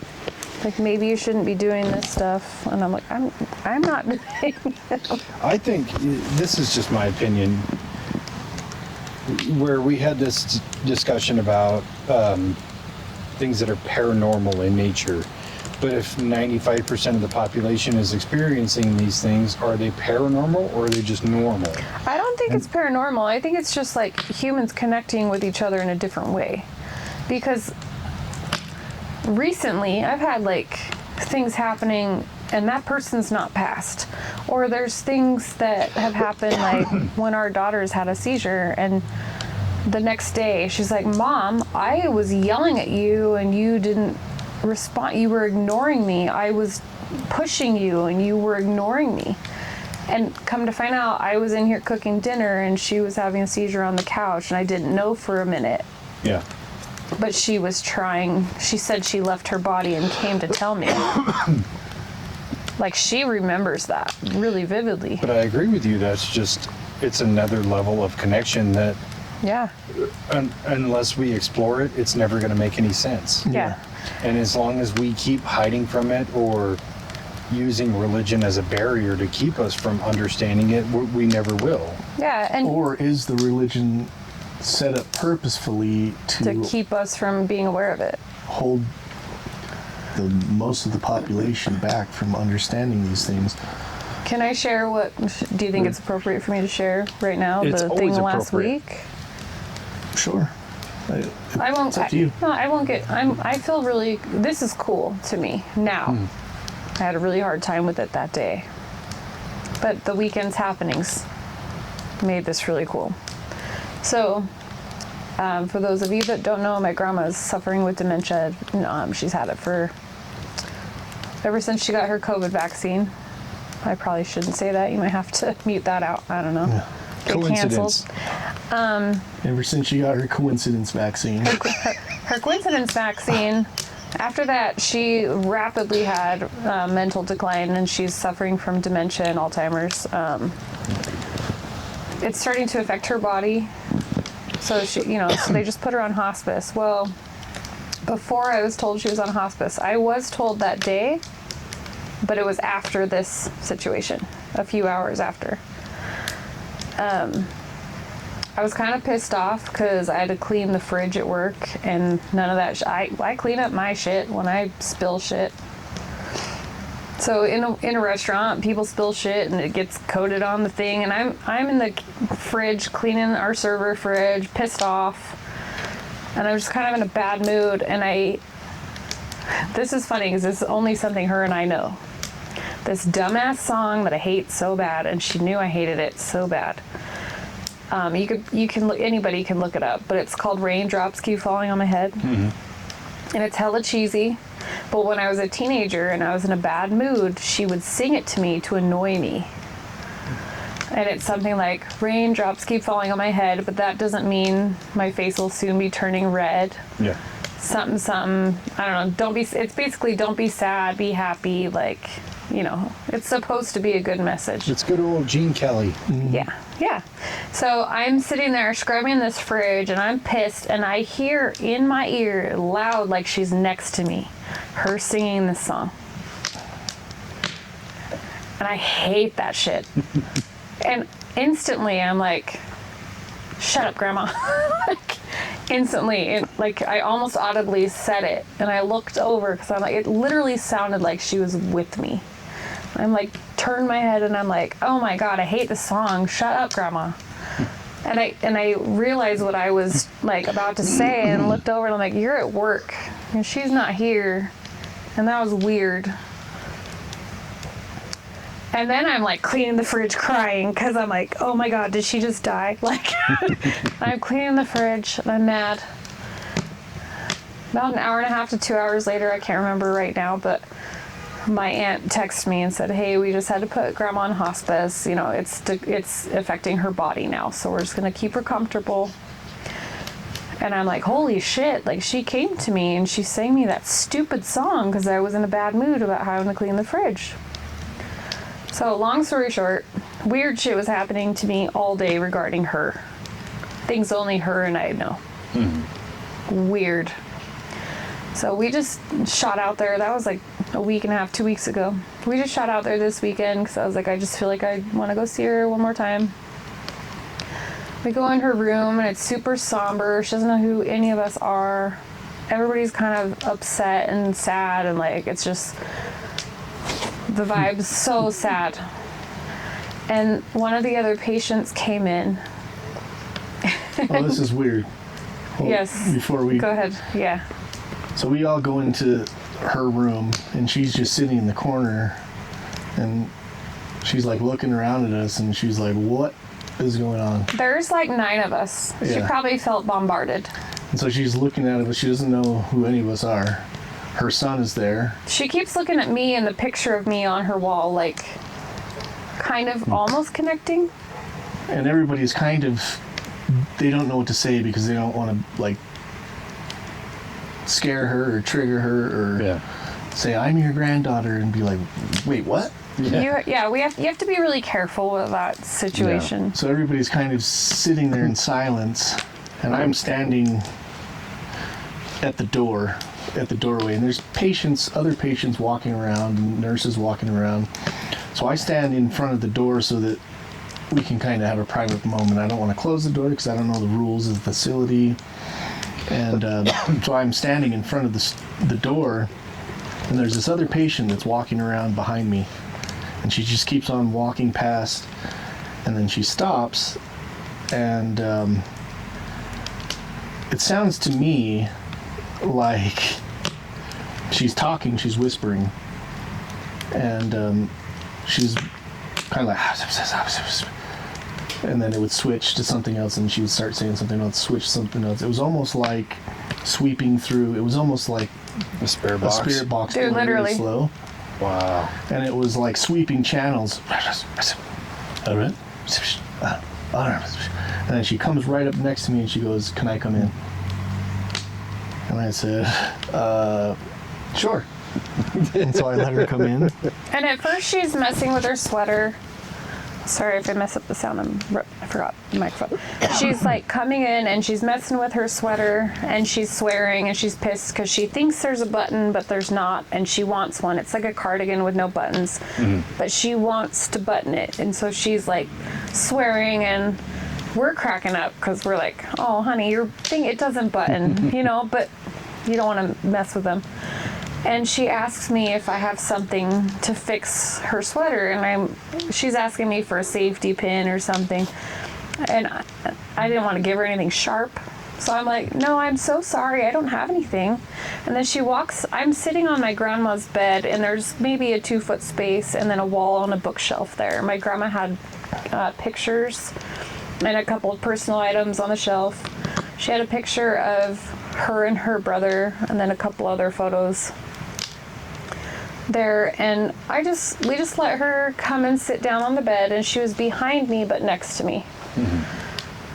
And I'm sitting on the end of the bed and we're trying to engage with my grandmother, and I keep hearing her kind of like Spence said, whispering and then actually saying something coherent. And she said at first, she goes, oh, you guys have pissed her, you've really pissed her off. And At that point, my grandma was really agitated. Because she was like, who are all these people? What is going on? And yeah, we're all sitting in a semicircle around her, kind of looking at her. She's in the trying to corner figure in out a what chair. to say. So it's almost like an interrogation where she doesn't know what is But happening. we didn't mean it to be. There's just nowhere to like corrugate. You know, we were hoping she was out in the common area, but she wasn't. And she's clutching her little purse like we're gonna rob her. Poor thing. She takes her purse everywhere still. Everywhere she goes. But we're sitting there talking with her, and my uncle's asking her questions, and this woman, mind you, remember the song I heard almost 2 weeks Green before. drops keep falling on my head. She is doing her thing, and then she leans forward into my ear and she says, "Did you hear the song she sang for you?" And she starts laughing. What the? She starts Wow. laughing, and I looked at her and I go, "What?" And she's just laughing and smiling, and she goes, "Oh, I'm sorry." And she touches me, and I look at Izzy and I was like, "Did you hear what she said to me?" She goes, she's looking at me like, "What?" And I'm just like tripping because I'm like, okay, that was random. Of all the things, she was over there saying all kinds of weird shit, but like for her to lean in and say that, Yeah. Yeah. of all things. And I'm like, okay. Because I didn't want to be like, yeah, I did. You know? And then she starts laughing, and then she goes back to talking to the pictures. And I'm trying to pay attention to what's going on in the room. And my uncle's asking her who the pictures were behind her, and she's saying there's a picture of her father and her mother behind her. And she tells my uncle, "Oh, this is my husband, and this is my wife. I mean, my mother." Like, not all right then, but like he kept asking her, and she was explaining. And then she mentioned that they come to see her all the time, but they don't stay very long. And that she hopes they'll come back again because she wants to go with them, but they haven't come back. And she kept saying that they come to see her all the time. And while she was saying that, I hear the lady behind me, "She's going to go to heaven soon. She's going to leave soon. She's going to go to heaven soon. She's leaving with them soon." And she's like talking to the pictures that are on my grandma's shelf. Fucking wow. Holy shit. Yeah, and then she's like, and then it got weird. Like, that was all that, like, meant something, because then she's like, "I just need a knife. I need to fix my sweater with a knife. I need to make a hole." And then she's like, "Do you have a button?" And then it just got weird. It was like nothing else of significance. It was truly like flipping through the stations. Yeah. And like then, here and there, something and then that once meant... you got to the right station, it was like super direct. Yeah, and she'd like, get all up next to me and say it, and then she'd back off and go back to the... Were you watching her? Yeah, the whole time. But did you see how she kept leaning into me and saying something, Yeah. and then she'd back off and just do it? I feel like she was meant to be there. Yeah. That it was like... I think she was supposed to be there. Like something... After everything was all said and done, I felt like... I think my grandma was like channeling through Yeah, her. it was a channel type thing where they found a conduit that they could use to communicate a message. Dude, it was weird. So I've got some thoughts. I've got some thoughts. It was weird because I didn't feel emotional about any of it. It was like, okay, received. So I was recently looking into some things like tied to paranormal with dementia patients, where sometimes you're here, sometimes you're nowhere, and sometimes you're on the other side. But it's everything in between, right? And so the other lady is giving me like the telepathy tapes vibes, Dude, where yes. it's the same thing with dementia patients, or the autistic kids, where she's hyper fixating on these buttons, right? Where highly autistic people tend to do the same thing. They hyper fixate on one thing or another, like the one kid with the crystals. Yeah. That was his jam, and it was just like they had to be arranged, and they had to be color coded and whatever. So I kind of feel like there's a direct link there between Oh, it was real.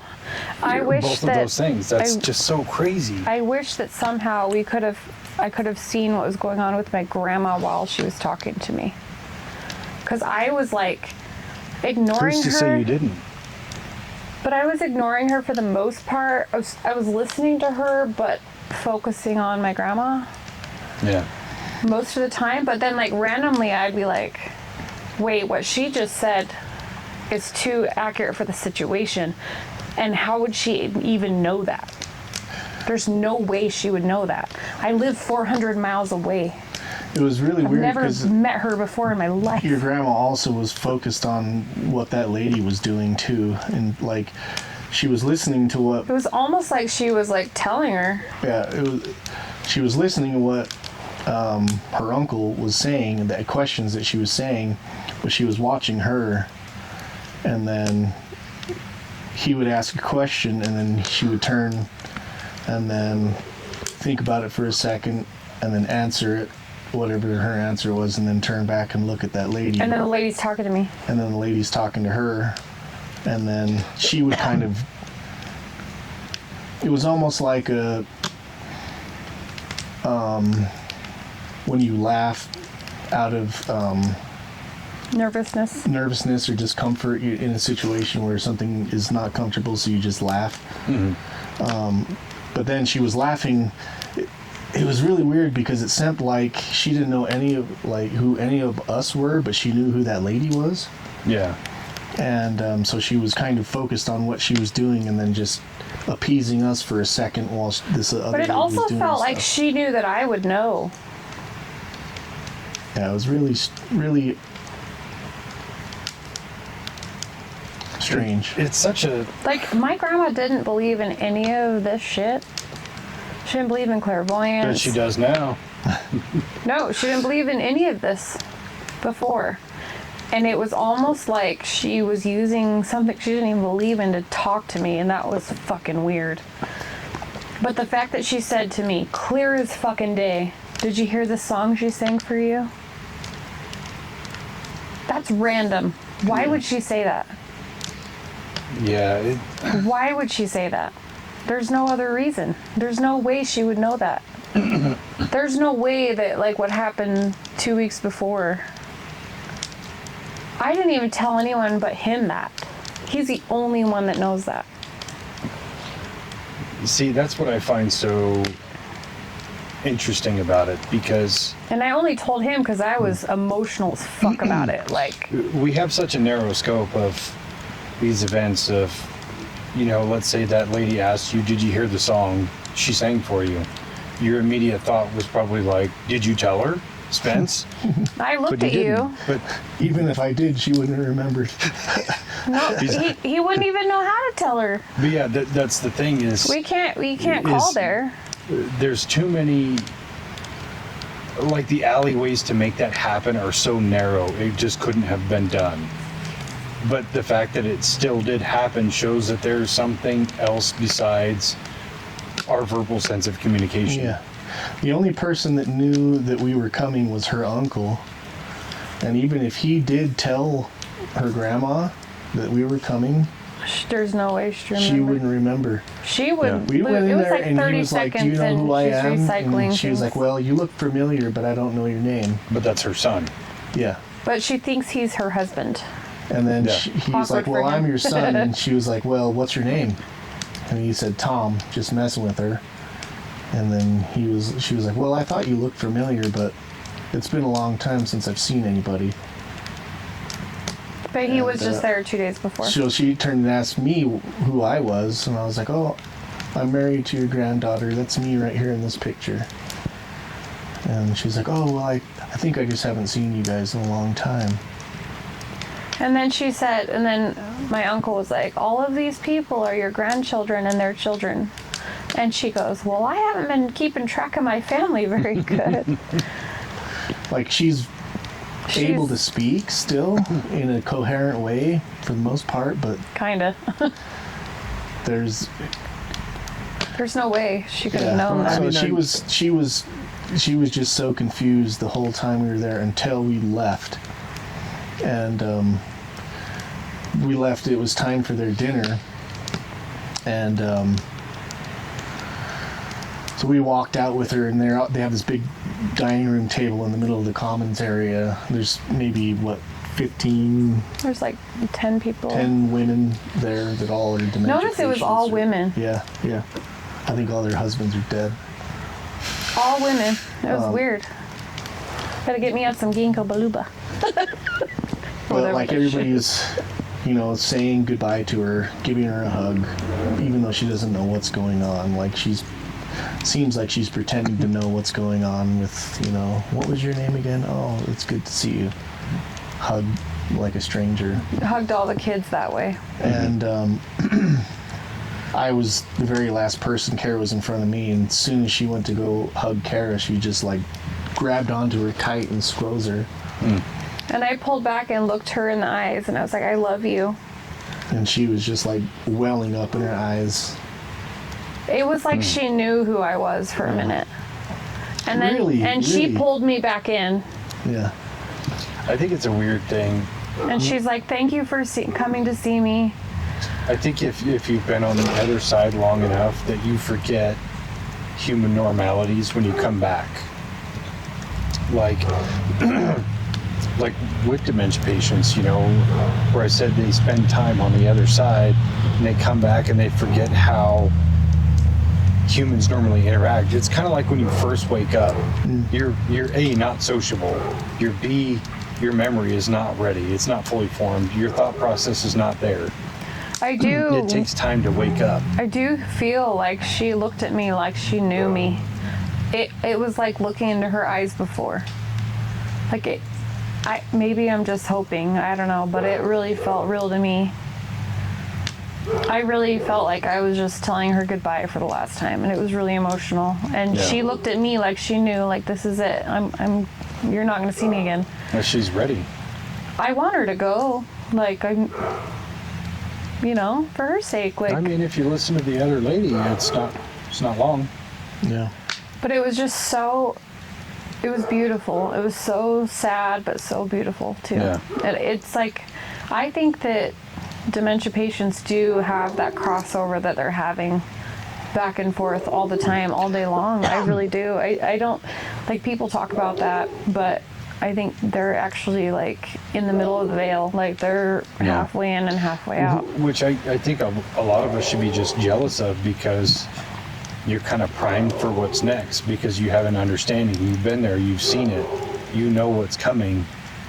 So it's not like, somebody who randomly dies at 50 years old from a heart attack, like, oh shit, I'm dead. Versus people who have dementia, they've been able to communicate with passed on loved ones and things like that. Yeah, like, not gonna lie, it's mind fucking me a lot. Like, it really is. Yeah, Not I was gonna telling lie. her about, so when we were doing research for the Hans Holzer episode, there was a panel that he did. It was with him and then like 3 or 4 other psychotherapists that have worked on paranormal cases. And there was this one guy that was told a story about this family that had been experiencing paranormal activity in their house. And the son was seeing this woman, and she would come and talk to him all the time. And then the kid was talking to this lady, and he would tell the parents about all the stuff that she was telling him. After a while, the parents started seeing the lady too. Mm-hmm. They would see her in passing and stuff like that. And after a few years, they started seeing 2 little girls. And so it was always 2 little girls that would be running around playing.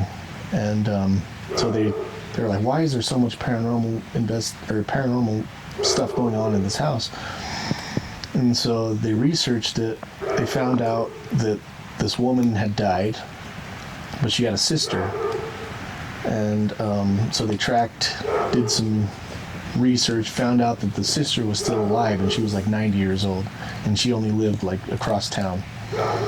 And so the paranormal investigation team went over there and talked to her, and she said, oh yes, I remember living in this house. Sometimes in my dreams I go back and I play with my little sister in this house. and we interact with this little boy that's running around inside the house too. And so it Jesus. was the ghost of the sister that had passed away and the sister that was still alive that was leaving her body at night and interacting with the kid too. I've had that experience though as well. Like, that night my dad died. I knew he was with me. I knew he was in the house, and I knew that something had happened to him.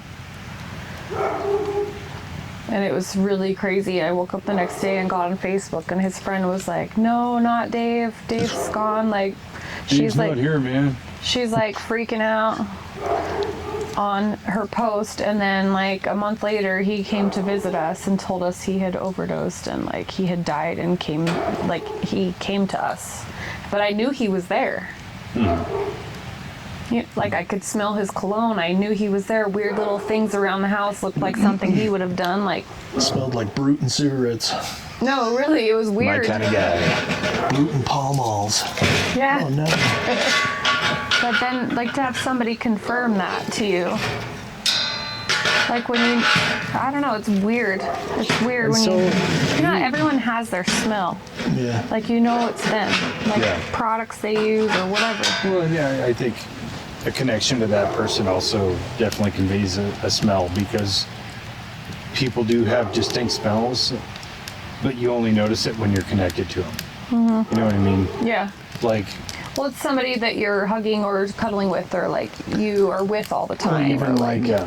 Kara says, I never stink, and I was like, dude, I stink every day. But I know his smell. Like, he doesn't stink to me. yeah. Yeah, man.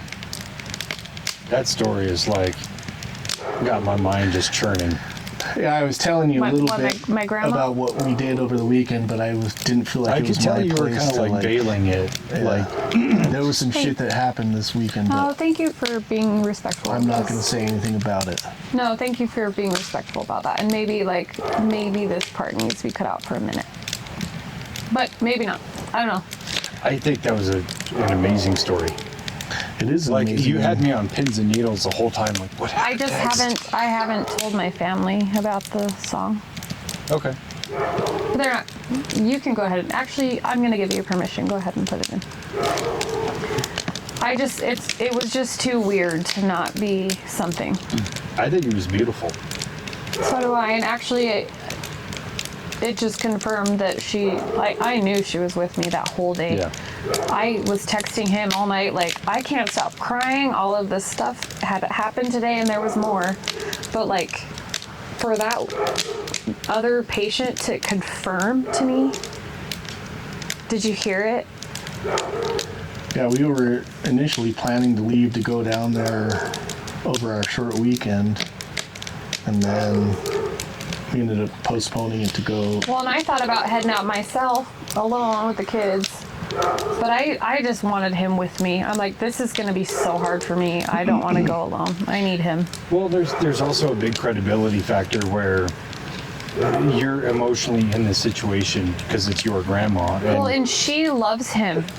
Like if I went without him, even though she doesn't remember us, like, you know how some people wait for others to come before they pass? Sure. I felt like if I didn't go with my entire family, and my husband included, like, she wouldn't be ready. Yeah. She loved him like her own son. Like, But I also kind of see it as like Loves him, you're loved him. emotionally invested in the situation, and he's viewing it a little bit more passively, but he's seeing all the same shit that you're seeing. And that just gives it so much more credibility and like more he credence to say this Yeah. happened. He you loves know? and respects my grandma, but he doesn't have the same relationship I have with her. Exactly. Right.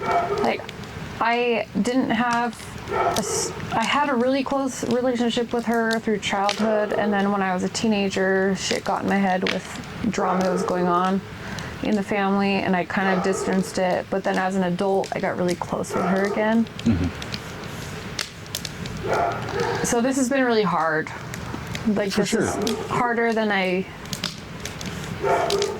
really realized. And I think she was just coming to tell me, like, hey, I'm good. Yeah. Don't worry about me.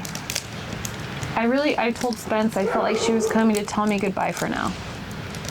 That's the key for now. Yeah. But it was, don't get me wrong, it was hella emotional and hard for me to even get into her room the other day. Like, I walked in and I was losing it, and I had to, like, stop. Right, we walked and turned the corner, and there was this big, long hallway. And I could see her. And you could see her in her room, sitting in her rocking chair, and she, like, leaned out and looked right at us. And I turned the corner, like, right after you did, and then you flipped around, like, oh, fuck. She was looking me in my eyes, like And she from was. that distance, with all the other people who probably gone down the She hall was that day. looking at me like, I know you, and I don't know how I know you. Like, she was looking me in my eyes, and I was like, oh, God, I can't do this. God, that's such a good story. All the nurses were looking at me like, you good? I'm like, I'm not good, but I'm going. I don't know, bro. I don't know, but I love that woman, and I'm going to try as hell. Do you got a joint? I'm really going to try not to hug her. That was weird for me. Going to a woman who's always been, like, safe and wanted me to squeeze her. Walking in there and not being able to do that because I didn't want to scare her. That was weird. But it was cute when I asked to take her photo with her. I was like, can I take a photo with you? I'm your granddaughter, and I would really love to have a picture with you if that's okay with you. And she was, like, surprised that I was her granddaughter. She's like, well, what's your name? She's like, my name is Kara Johnson. It used to be Tanner, but I'm Johnson now. And she's like, well, I know Kara Tanner. That's my granddaughter. And so we go to take a picture. I put my hand on her leg. I'm kneeling down, and she goes, now it's getting weird. Now things are getting weird. Still had that little sass of... Oh, she had the her sass the whole personality. time, which I was love great. She made us laugh a lot. Yeah. It was good. I felt bad. My brothers were having a hard time. But Yeah. I think for all of us, we're all glad we went. And it was so good. Like, I'm so glad we went. But yeah, Darla freaked me out. Her name was Darla, the lady. Well, her name is Darla, so there's that. Dear Darla.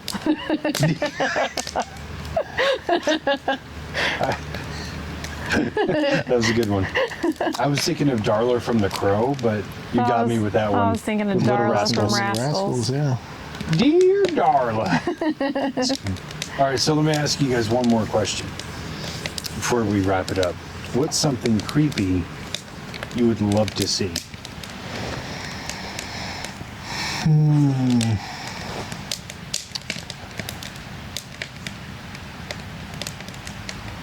Bigfoot. Well, that was easy. Yeah. I don't. We're talking about cryptids. Yeah. I don't think Bigfoot is malevolent in nature. Me neither, but still, if I saw a Sasquatch out in the wild, I would probably be scared. I would too. If it was close up, especially. Yeah. I mean, if we were talking about, like, see something moving in the trees or something like I mean, if you're talking like Patterson video, it's a different story. yeah. Because it's like, oh, that's far away and it's big. Yeah. So, sorry, that's my confession that I think the Patterson video is totally fake.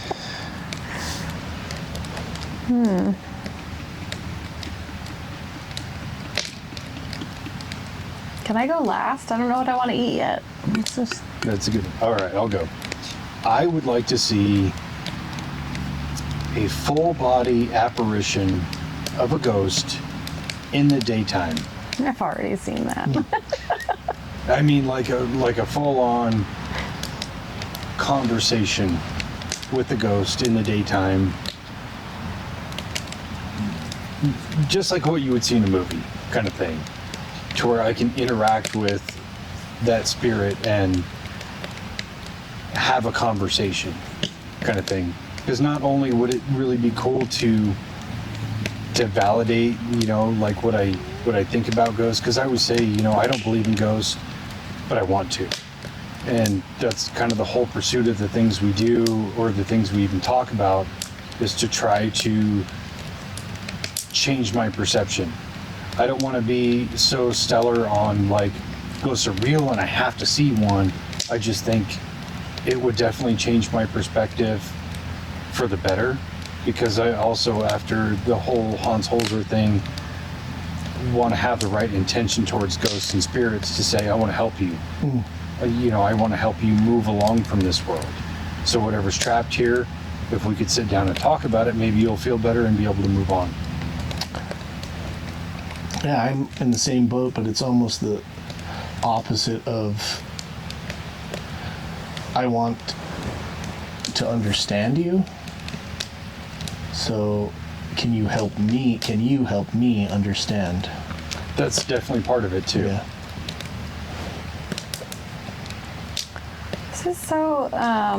This is such a loaded question for me. Vampires. Werewolf. No, I don't really care about that. I think that because I kind of, I don't know, the spiritual stuff, whatever, at this point. But, it's not whatever, but I think for me, I think it would be like, probably the creatures, like the cryptids. Like, I think that, not even anyone in particular.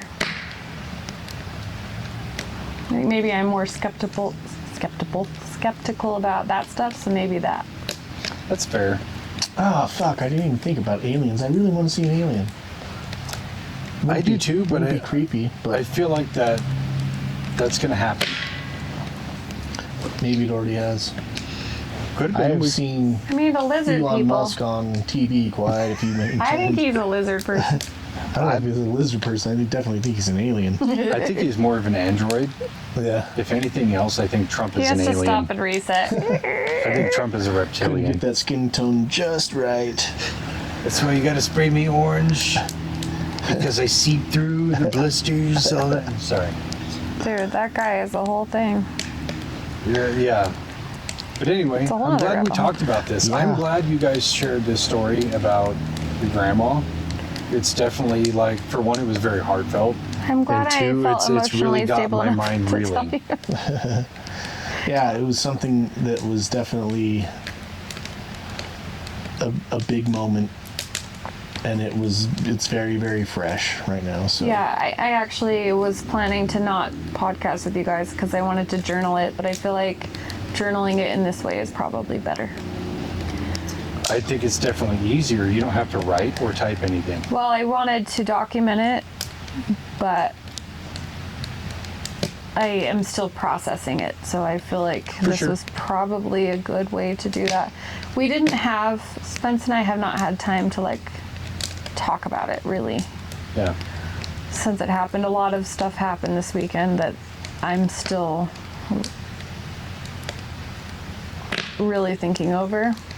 And we brought an elf on the shelf that looks creepy as fuck. That's super old. That I would say could probably kick Annabelle's ass. I have an EMF detector in the truck Yeah. right now.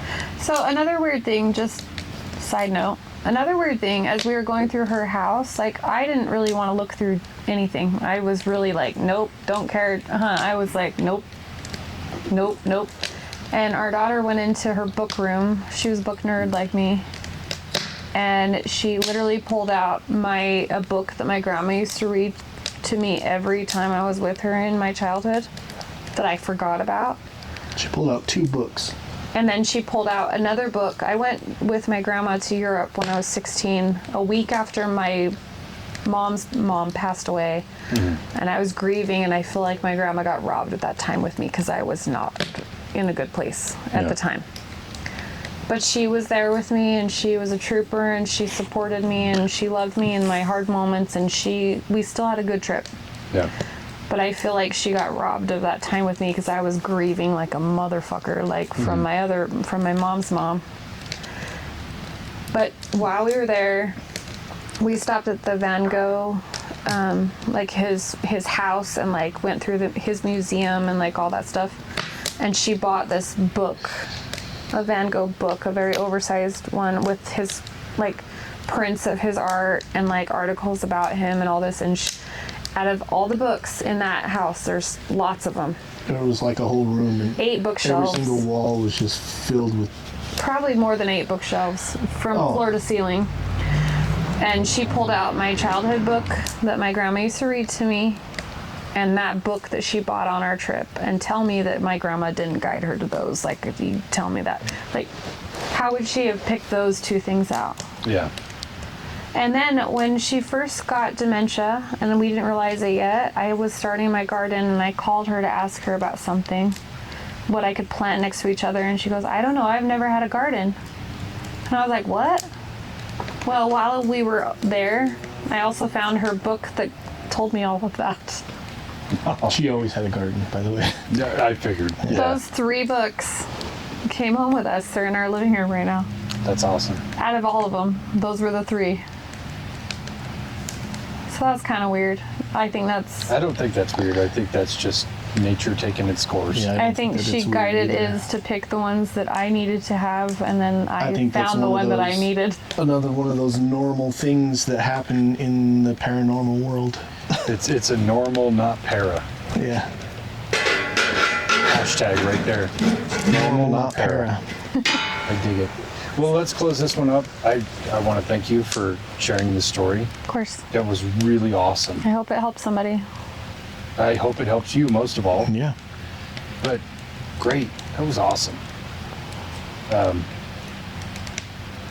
I definitely scan those books with an EMF detector from time to time just to see what happens. I don't think she would possess a book, but maybe we can. Or, like if, I'm just saying, if let's say next year maybe your garden is fledgling of some kind and you're like, fuck, what's going on? I don't understand. And then that book flies off the shelf, you'll know. Smacks you right in the head.